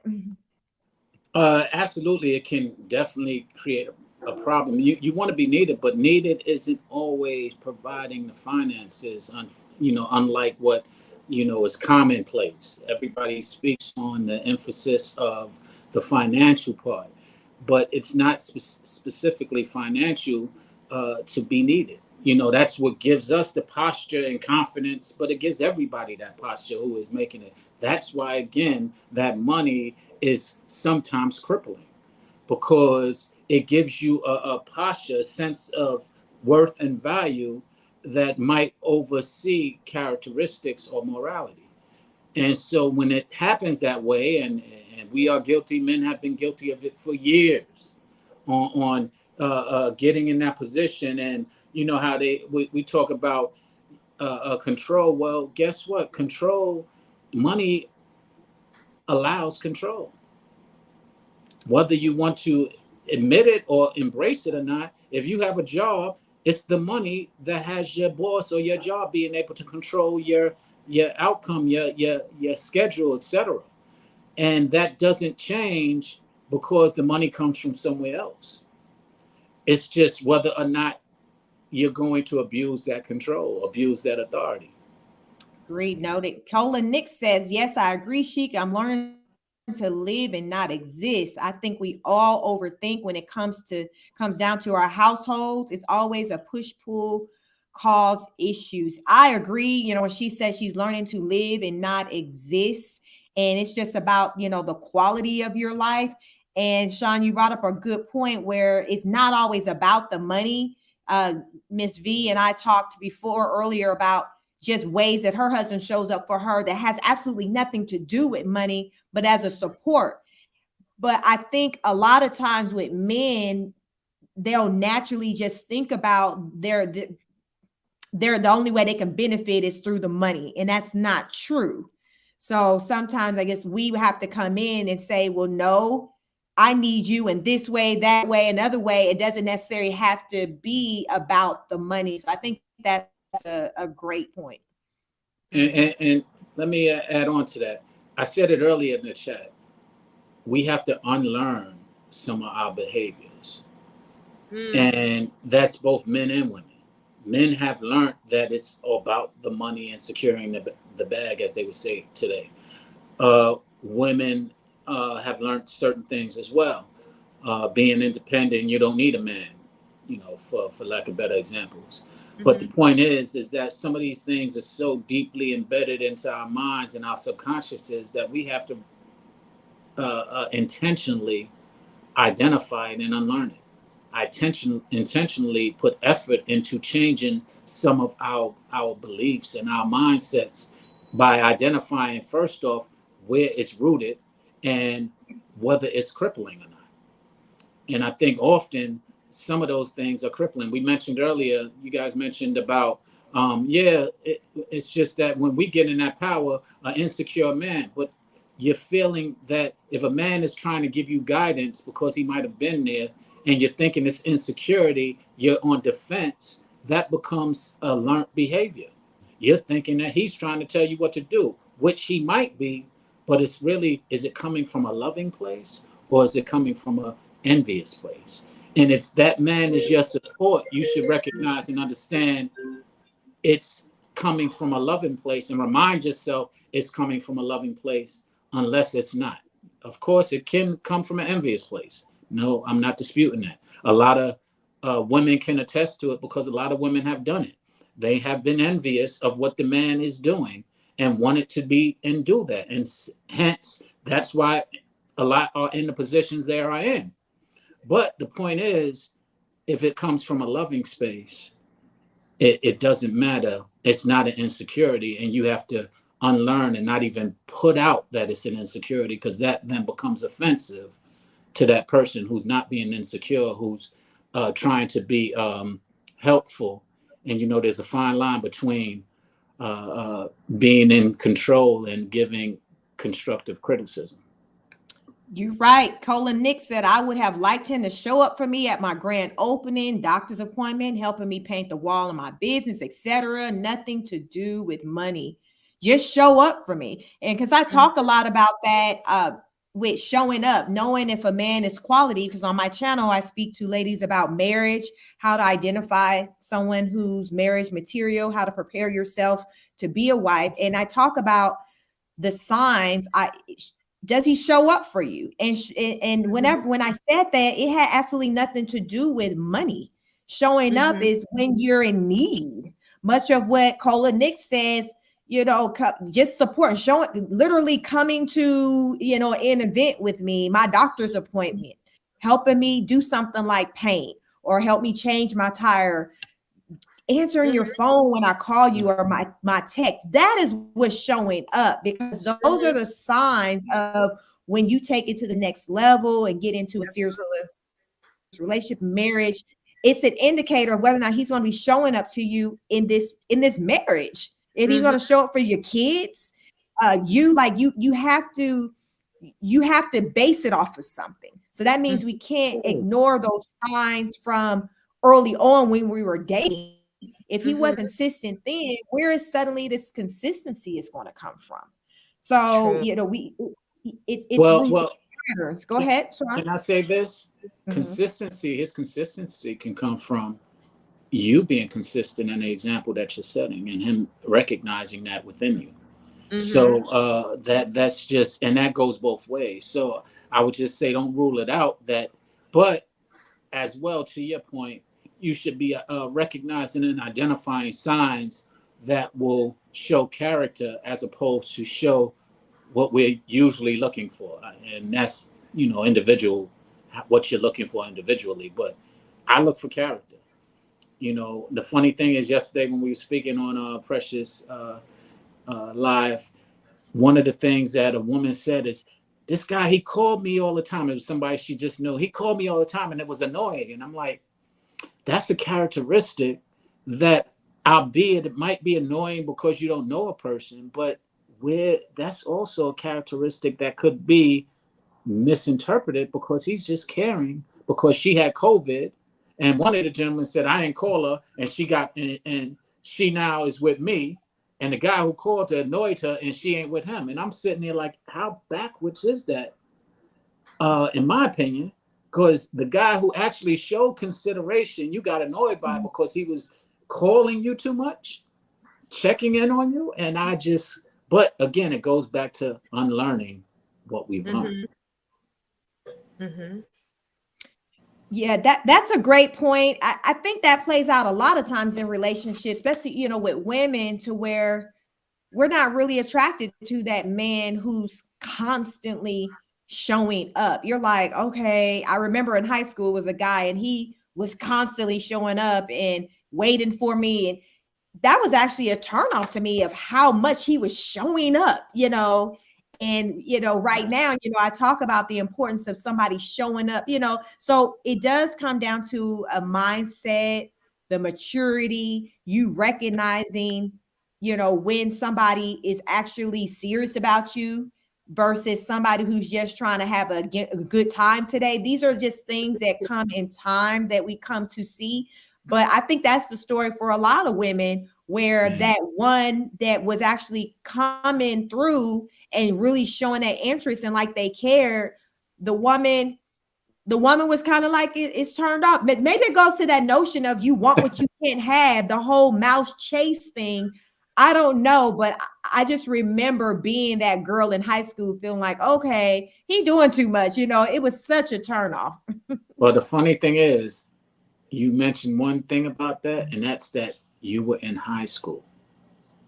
And that I'm glad that you mentioned it from that standpoint, because the maturity level is necessary. And unfortunately, we have a lot of grown folks, 40 plus, 30 plus, 50 plus, who still are having those characteristics of what you just described you had in high school. And the irony of it all is because from a man's standpoint, the guy who said it yesterday, the irony is that he said, yeah, but I won because I got the cakes. And I'm like, yeah, that's what he was looking for, the cakes. But you didn't even recognize that. It's kind of like I said on a line one time when I was rhyming is, I'm a sucker for love, nigga, but I ain't a sucker, love. Don't take my kindness for granted because I granted you kindness, love. You're farsighted, can't see what's right in your face. Want what you don't have, or what you have don't appreciate. And that's kind of what a lot of women often are subjected to.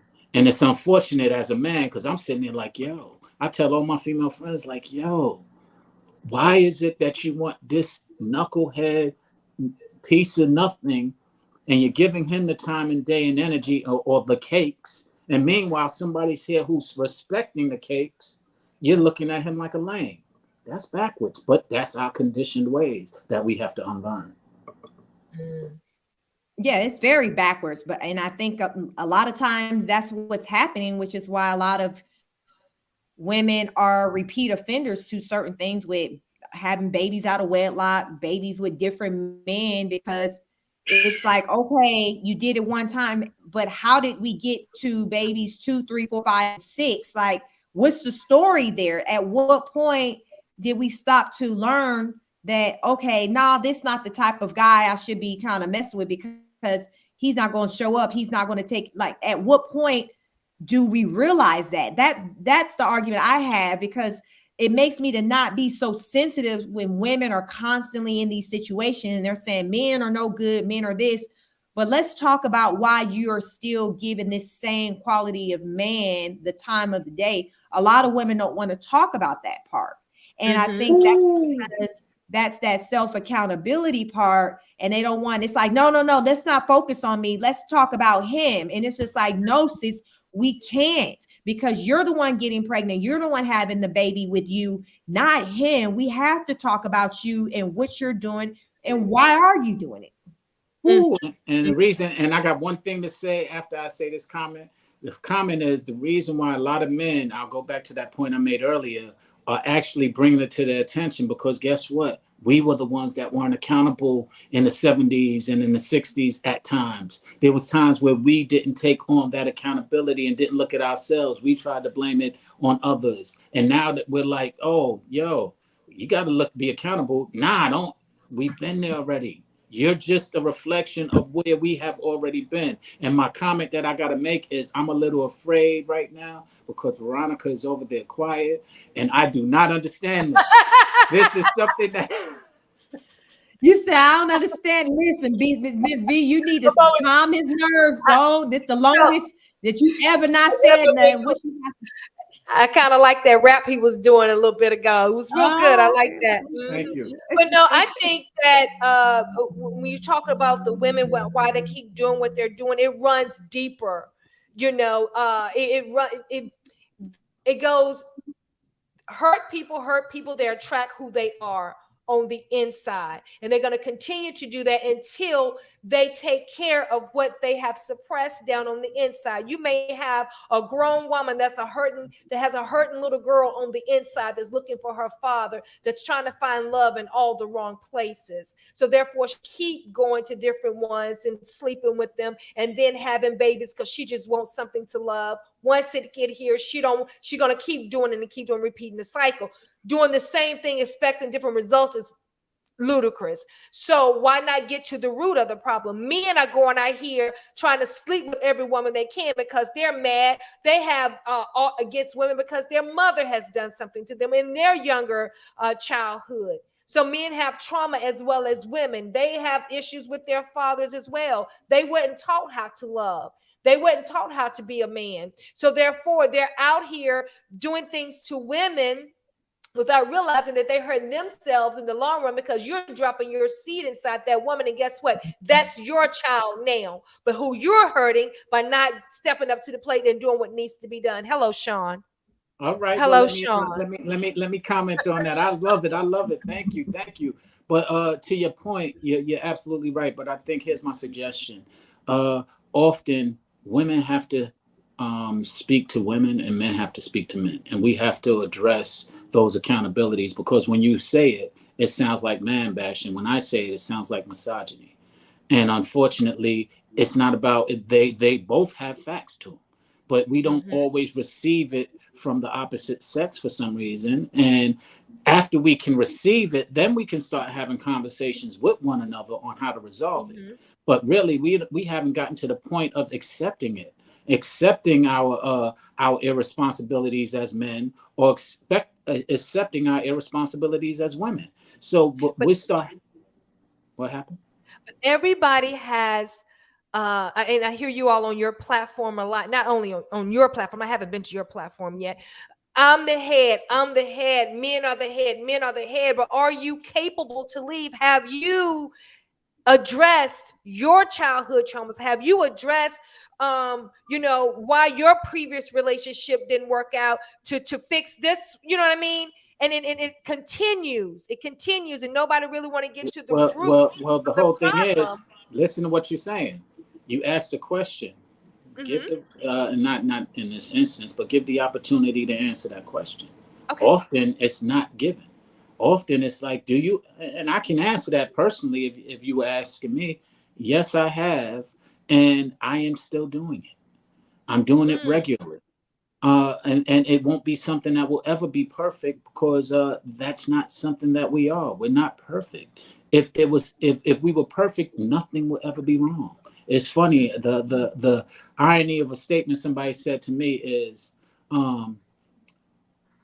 I said, there's nothing wrong with me because nobody's perfect.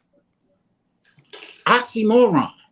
If there's nothing wrong with you, then you're not perfect, and vice versa. So if you're not perfect, then something is wrong with you. And people just get so sensitive about the word wrong. They don't want to be wrong. Nobody want to be told that they're wrong. Nothing can be wrong.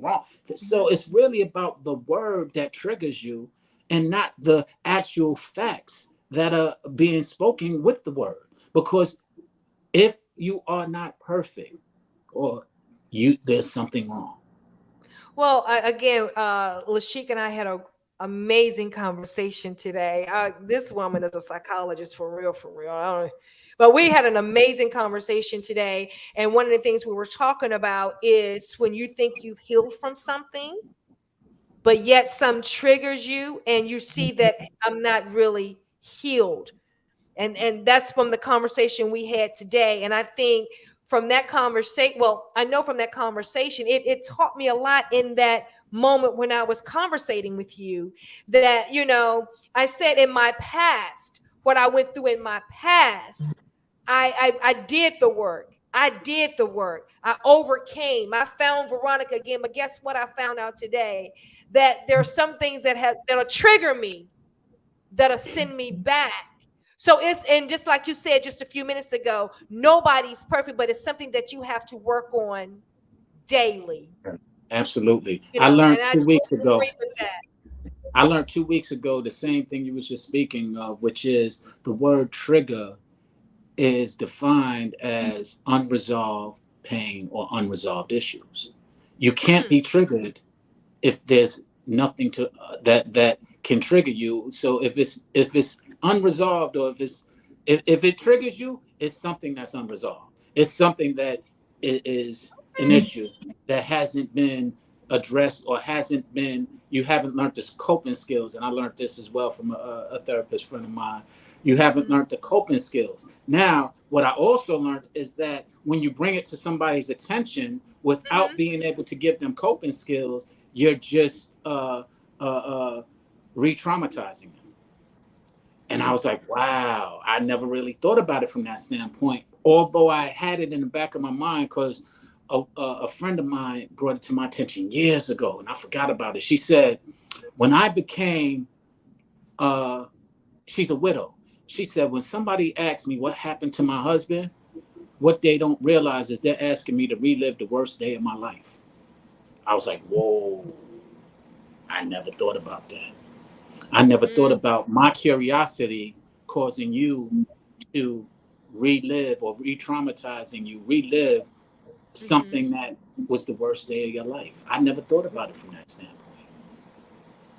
That makes sense, you know, because I often talk, you know, I engage in conversations with people, you know, and it's pretty much starts from where, you know, I leave the conversation where the person wants it to go. So based off of what they're bringing to me, I'll kind of go down that path versus kind of opening up doors, you know, because I find that a lot of times talking through things can be healing for people, saying things out loud, because I notice that sometimes I'll hear someone say something and then I'll repeat it back to them so they can know what they said or how it sounds. And sometimes when you do that, it'll have the person really think like, wow, okay, I can see how that may sound kind of off, you know, and it'll open up their mind to, well, why is it that, you know, they feel that way, and they may be open to changing their thought process about something. So that's why I like to kind of have conversations with people to get them thinking,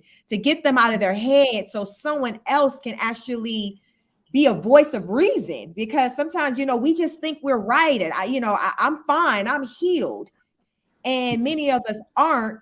And you haven't been in a conversation with anyone to be told that you're not. So you're going through life like you're fine. And then the day you stop and have that conversation with somebody, you realize that, damn, no, I ain't fine. I thought I was, but I'm not.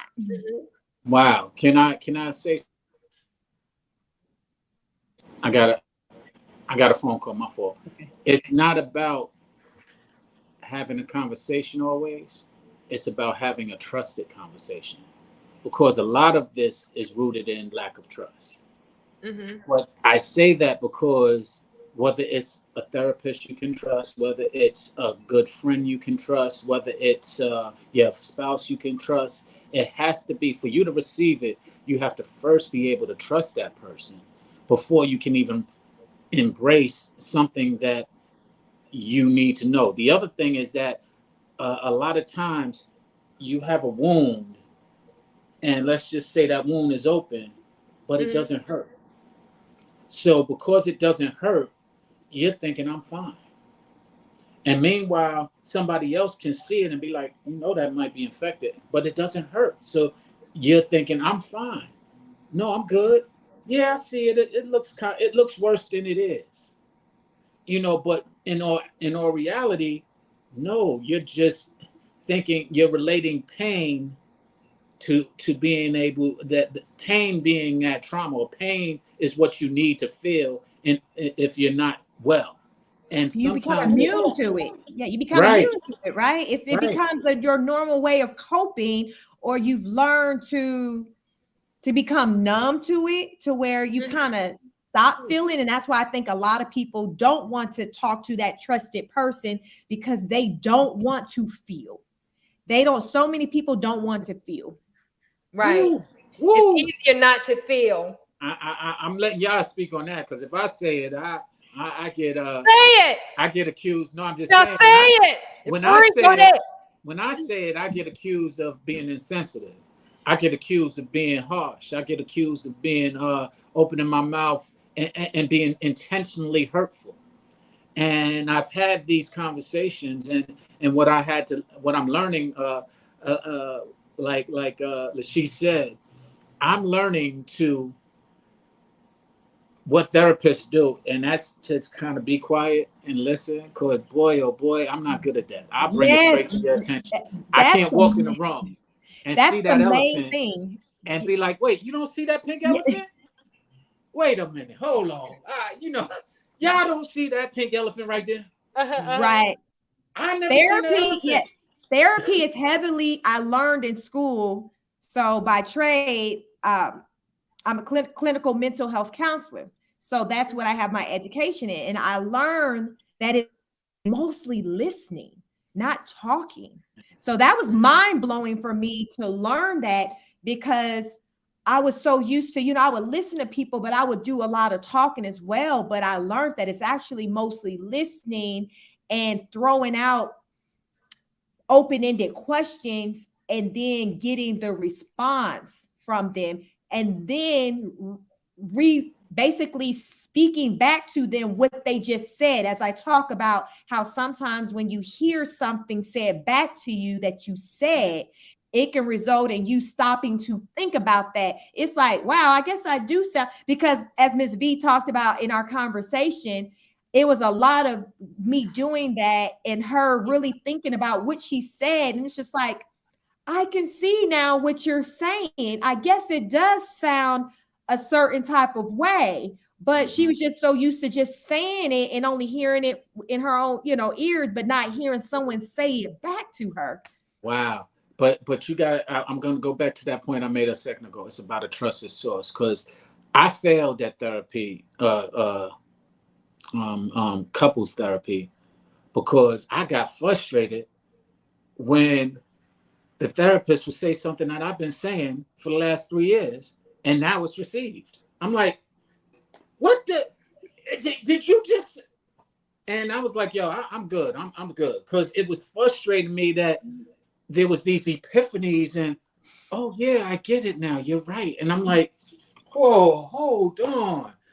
Now, sometimes it's about the messenger. It's the messenger. Right. I've had problems in my marriage where my husband will be like, yo, I told you that before, so sometimes it's the messenger, to where someone else saying it's received completely different than the person who you're on the side of saying it. And I think it's just, you're just discounting what they're saying, like, oh, you don't know. And then when you hear from some random, it's just like, oh, okay, I can see how that makes sense. But do you realize how, because I find that mostly in women. I don't find it in my men. They'll hear it. Well, I don't. I don't experience that with my husband. I can't say that I've experienced that with him, where someone else tells him something I said and I'm like, but that don't really happen anymore. But that was like earlier, like we've been married 18 years. So I would say within like the first 10, like the first half of our marriage, where he would say that. I was younger also.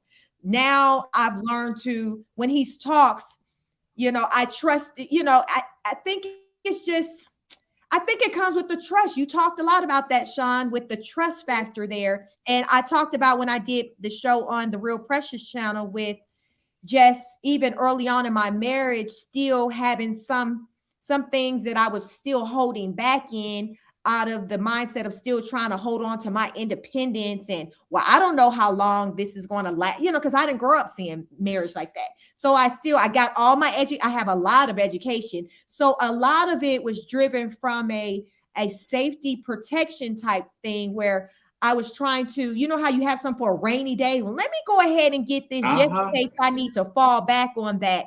And so it wasn't until maybe when I got into my 30s to where I started seeing like, wow, this man is still here. He's a solid. We've endured this, that. So I stopped doing that. So again, from the trust factor, I started saying, okay, it is okay for me to need him and to say it, versus in my 20s, me saying, well, I don't need you. Like I would say that. I don't say that anymore. But it was because of the conditioning that I came up with. Hey, you don't need a man. You don't need, you can get it yourself. That was what I heard in life. Just women, period. A lot of women say that they've heard that and they move like that. That's why they're getting to the bag. Absolutely, and it's an unfortunate thing, in my opinion. And the same way, it's unfortunate that the men heard, get as many women as you can.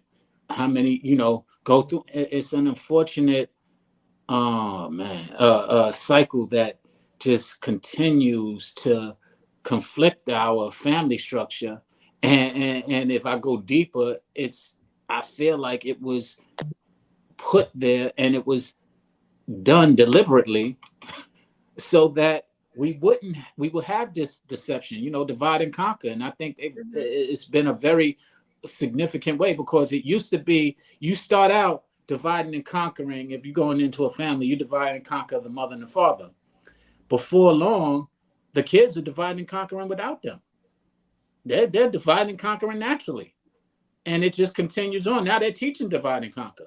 And that's kind of what the two scenarios that you just described, which is save for later, you're dividing by putting in that piece of doubt, that mistrust, which is all that the devil did to Eve. Just made her doubt that the Lord was doing something in her best interest. And I will say that I started to feel better when I stopped doing that. To just stop and trust. I've just felt like I can rest more in my femininity and not lead so much, with the masculine energy of, having to go get this and go get that for what? Like at the end of the day, for what? So that's why I tell Miss V, she talked to me and she was like, girl, you got this or that. I don't even tell people what I have like that, because it's not even important to me. I've learned that what's important to me is like my family, my supports, is not those accolades, those things, because it's not who I am. You know what I'm saying? But at one point, it's like women often lead with those things. And I've learned that and when you're in a relationship and marriage, that don't matter. My husband don't care about those things. It didn't change anything. All I now have is just debt, loans to pay back.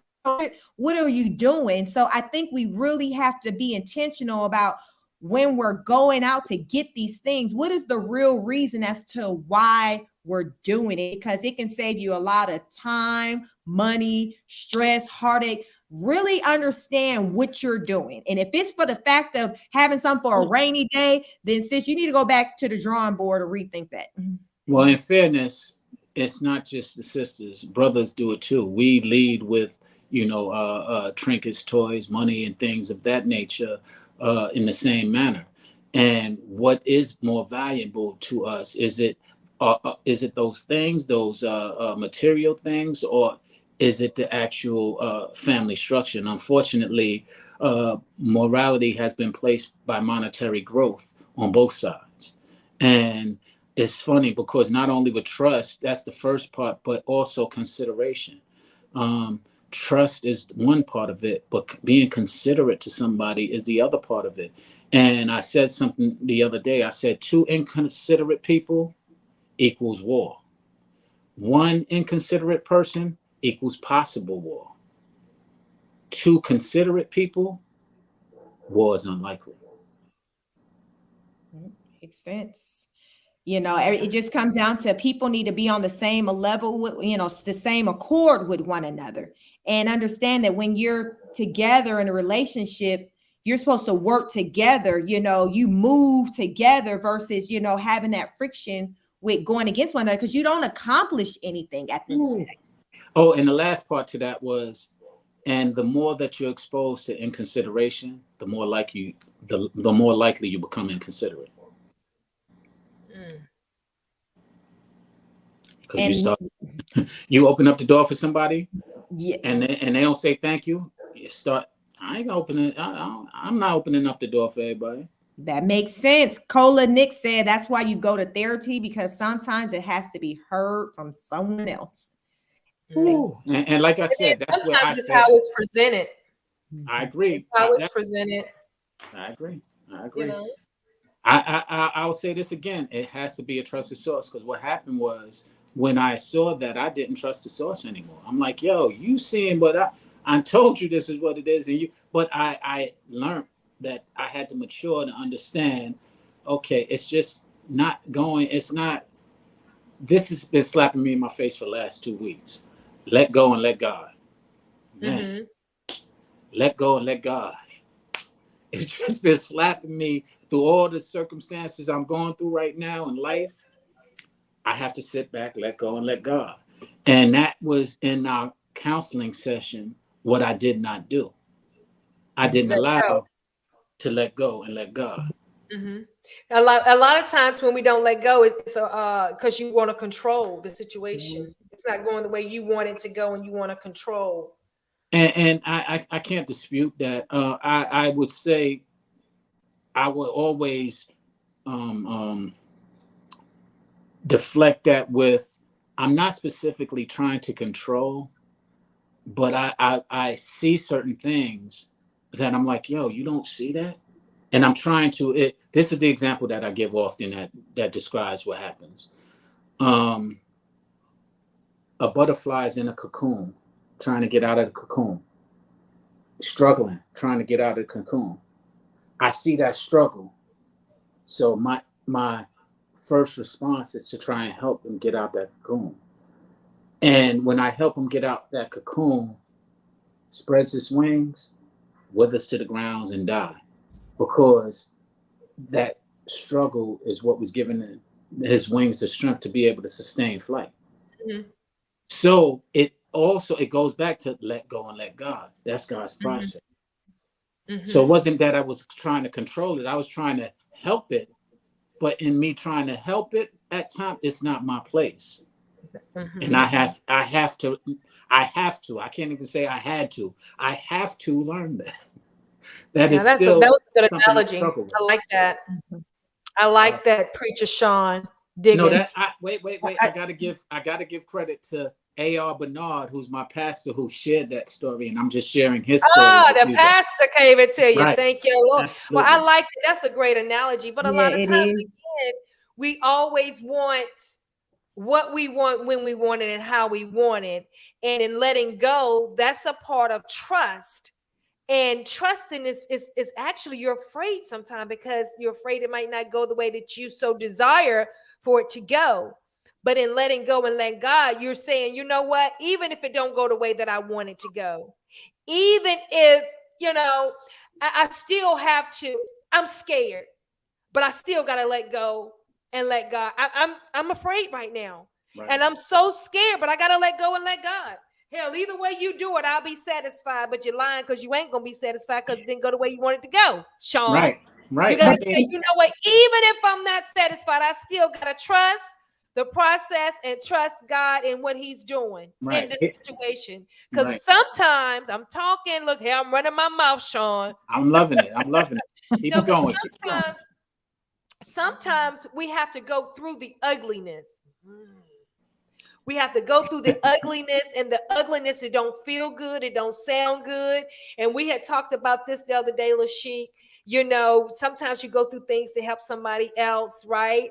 And sometimes when you want what you want, it ain't maybe what God wants you to have. Sometimes He putting you in a place to free you up and say, I got something better. Not saying that's your situation, but I'm just saying sometimes that is a scenario. Sometimes we try to hold on to people, and people come in our life for a season and reason. We got to know the difference. It was your time, babe. Ooh, those are jewels. I am not mad at that at all. Dropping the mic over there. But you're absolutely right. But here's what I continuously, and it's something that we're always going to be challenged with, because we are natures of trying to control things that we are not in control of. And what I remind myself of all the time is, for surely the Lord knows what I know not. And that's because with faith, you have no worries.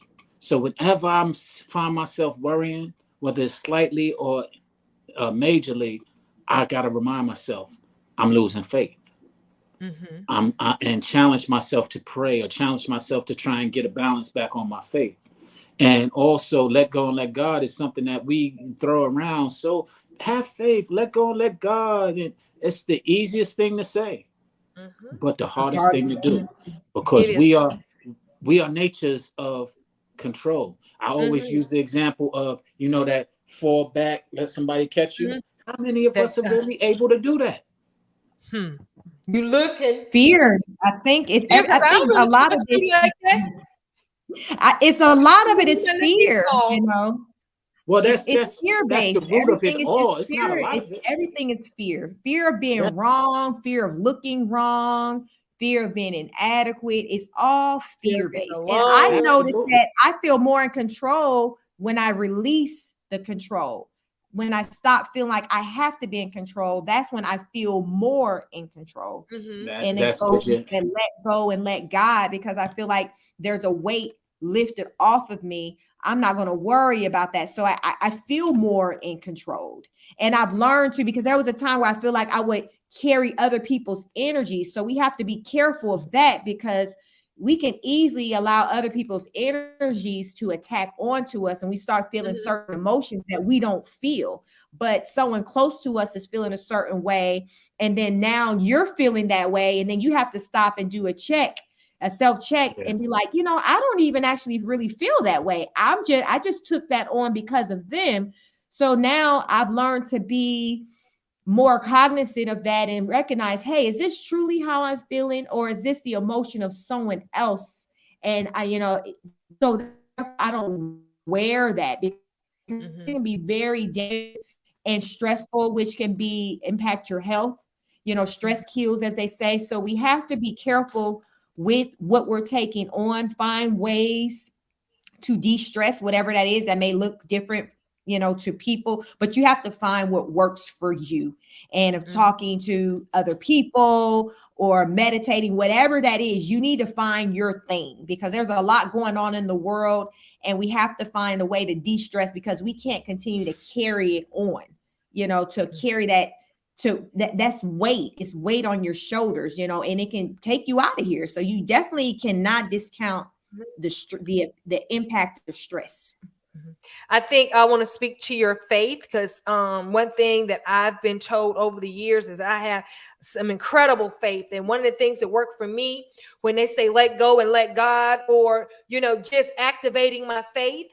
And again, if fear comes into play, when I start getting those little scary feelings or those ugly feelings, I start speaking it. Let's just say, for instance, give me an example of something that I'm believing and trusting God for. Whatever it is. And okay, my credit is so bad, example, and I'm really looking to buy this house, but my credit is shot. Actually, this is not an example. This is real life, true story. My credit and my first husband's credit was so bad, but God had spoke to me and said new house. I think I told you that. You might have told me. Share it. And everybody I went to would not give us a second chance to rebuild our credit. And they made me feel lower than a dog because our credit was so bad. This one financial loan officer said, your credit is so bad, we won't, you can't even finance some gum. Now that was embarrassing. But I knew what God had spoke to me, and I stood in his face and said, but I know I'm going to get a house, and it's not going to be a starter home, because they was telling me how to get a starter home. And I said, and I'm not going to have to wait 7 years. They said I'm going to have to wait 7 years. I just started speaking positive things back to everything they said negative to me. I said, no, I'm not waiting 7 years. God said new. He said now. Guess what happened? In 6 months, he put me in a position, put me in the right place at the right time with the right person whose friend at the bank was a loan officer, and he approved my husband and I loan. So when you start talking about faith, you got to speak to all the negativity and say, I hear what you're saying. I see what it looked like, but I'm going to see further than what I see. I'm not going to believe what I see, but I'm going to see what I believe. You follow what I'm saying? I see what's going on right now, but I don't believe that. But I'm going to believe what I see. That's activating your faith. Anytime you feel discouraged, anytime you feel the little negativity going, and you speak positive to it. And see, what I found out for me, I feel like we're going to have church. What I found out for me is God works in the darkest hours for me. When everything is against me, he loves me to say, Veronica, I'm going to tell you, I'm going to show you, I'm still a miracle worker. Because see, you done told these people how I'm going to show up and show out, and they done laughed at you. They done talk junk about you. They even call you crazy. But I'm going to show them what crazy is as crazy does. Now watch what I do. I went to a job, and they told me they only had 10 full-time positions open. 10. And I said, one of them is mine. And the guy said, how can you say that? I said, because I know one of them is mine. God said, speak things to be not as though they was, and this job is mine. And I already claimed, you really don't have to interview anybody else because one of them is mine. He said, well, you have a whole lot of faith to be as young as you is. Well, let me tell you, in doing that, well, you know you're going to get tested. Well, I was in there. It was 2 people that was in the military, and one of the girls looked at me and she says, well, you know, they give the military preferential treatment over civilians. I was like, well, what is that? She said, you're a civilian and I am ex-military. Me and this girl are going to get the job before you. And the way I see it, everybody else is qualified except for you. Well, I'm saying, well, no, I'm going to get the job. But do you not know I didn't get the job? I had put in my 2 weeks notice at my other job. They laughed at me and said, you didn't put in your 2 weeks notice and didn't even get the job. I said, that's okay, but God said I'm going to get the job. And I said, God said full-time, and I'm going to get full-time and not no flex team job. That morning, that's what I was speaking. They laughing at me in my face. 3 o'clock that afternoon, I was called to the front office. Nestle had called up there, had me to call them and said, we don't know what happened. But this morning, something crazy happened. We had another job to come open, and guess what? You're next in line. And something even better than that, this job that we're going to give you. And I felt like God did this because I stood fast and everybody laughing in my face. We got one better. This job pays $2 more an hour than the other jobs we was offering. So don't talk to me about faith. Well, you know what's funny? What's that? What's funny about that is that that's how I'm reminded to stay faithful. By being able to remember the acts of God that I've witnessed in my life. And so what you just did, continue to do, because you will always have faith, because you saw the Lord work, not only in others, but you actually saw him hands-on work for you, work with you and work through you. And so that is the testimony that will give us the faith to be able to continue on naturally. And when we are weak, or when we are running on fumes of faith, it will replenish those fumes into abundance. And so absolutely, I now have learned a faithful story that I can now share and think about when I have faith that doesn't pertain to me, because you just shared it with me. Absolutely. And I received it, and I believe it, and I understand it. Thank you for it. To God be the glory. Amen. Absolutely, absolutely. See, sometimes we start off one way and end up another way. Certain things happen for a reason, you know? Well, ladies, I have to jump off because I had an actual 6 o'clock live that I was supposed to be doing. But we was just going to be doing some having fun talking, which I do every Thursday. But I'm going to go jump on with them on Instagram. But thank you for having me. Thank you for joining, Sean. Thank you. Anytime. Yeah, have a good night, right? And and I believe it was Cola. I can't see the name. Let me but see, Nicola. Yeah, I did see that she said I should do a book with quotes. I received that, and I thank her for that. So I just want to Yes. acknowledge that. Yeah, she said, go Yeah. ahead and get that book together because you hit her with a lot. Oh man. All right, I'll do that. But y'all have a good night, all right? You too. Bye-bye. Take All care. right. Bye-bye. Bye. Thank you. That was an awesome conversation. We can wrap things up unless you have anything else to add as far as with final words. But I will say, Ms. V, you always motivate me. You're very spiritual and heavily. You talk about faith a lot, and I see the difference when you talk about speaking it, because I'll carry faith with me, in my heart, in my thoughts. But one thing that I don't do a lot is to vocalize it the way you do. And you talked about the importance of just speaking it. So that's something I have to work on to incorporate that, when it comes to, my faith. And you've been in my life, as we say, nothing happens by chance. Everything is for a reason. And I definitely view you as someone as just God sent to be a part of my life, especially during the time where with, us coming to meet one another in the past month, where my faith was being tested in an area to where I'm like, okay, is this really what I should be doing? And it's just like right after that, then I came to meet you. And after that, it's just like you're a constant reminder of, this is for me. The fight still, goes on.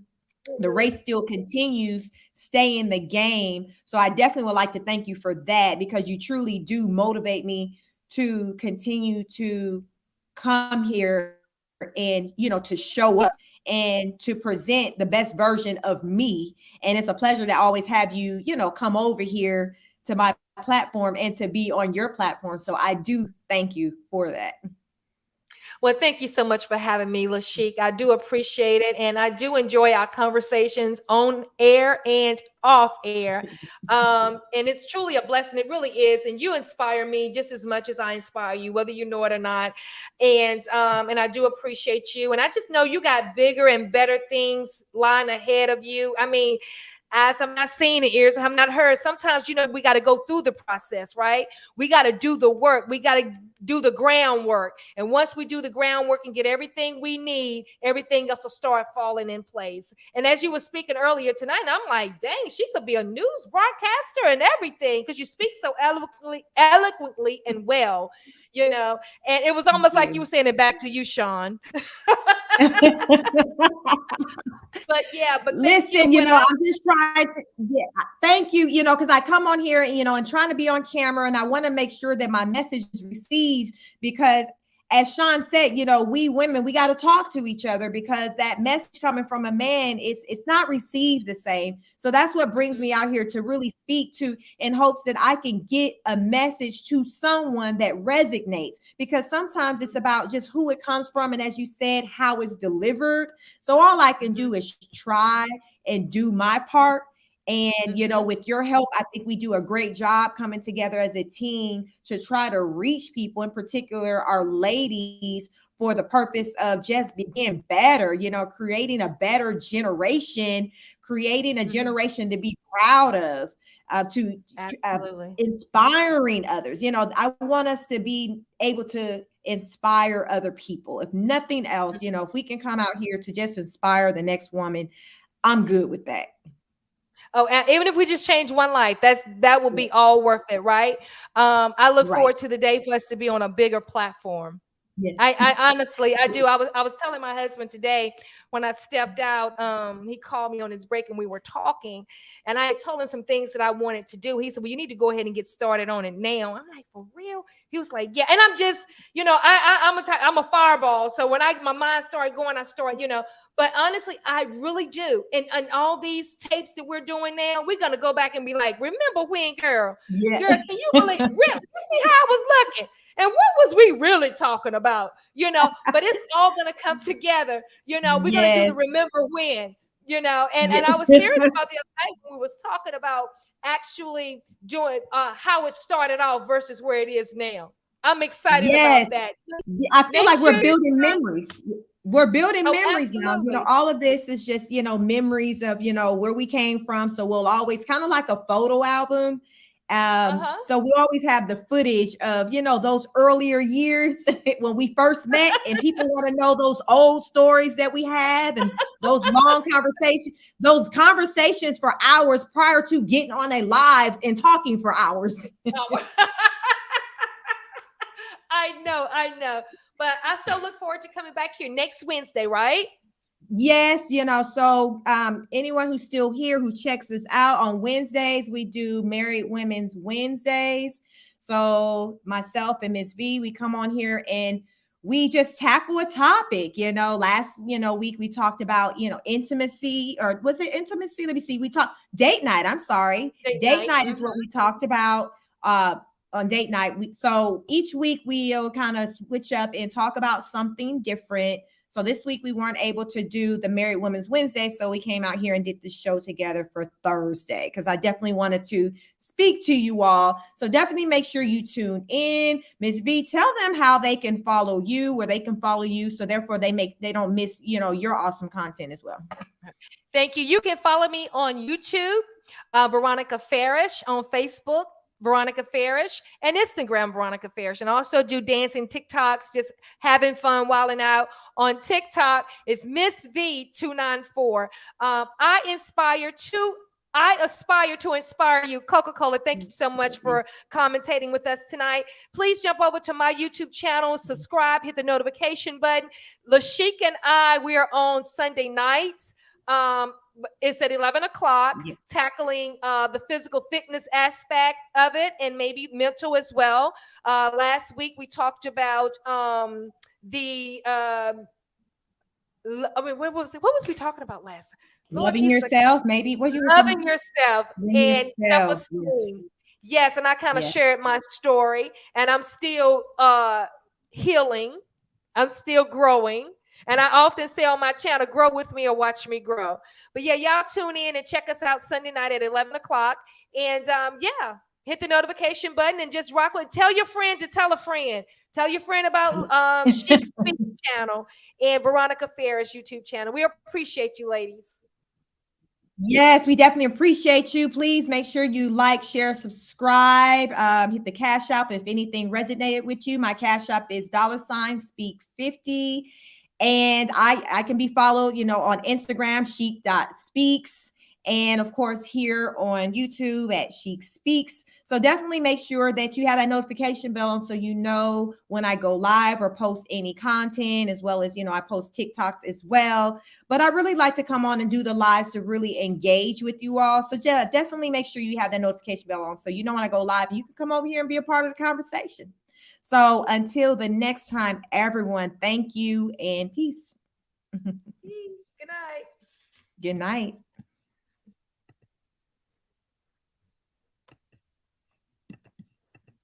You just like me.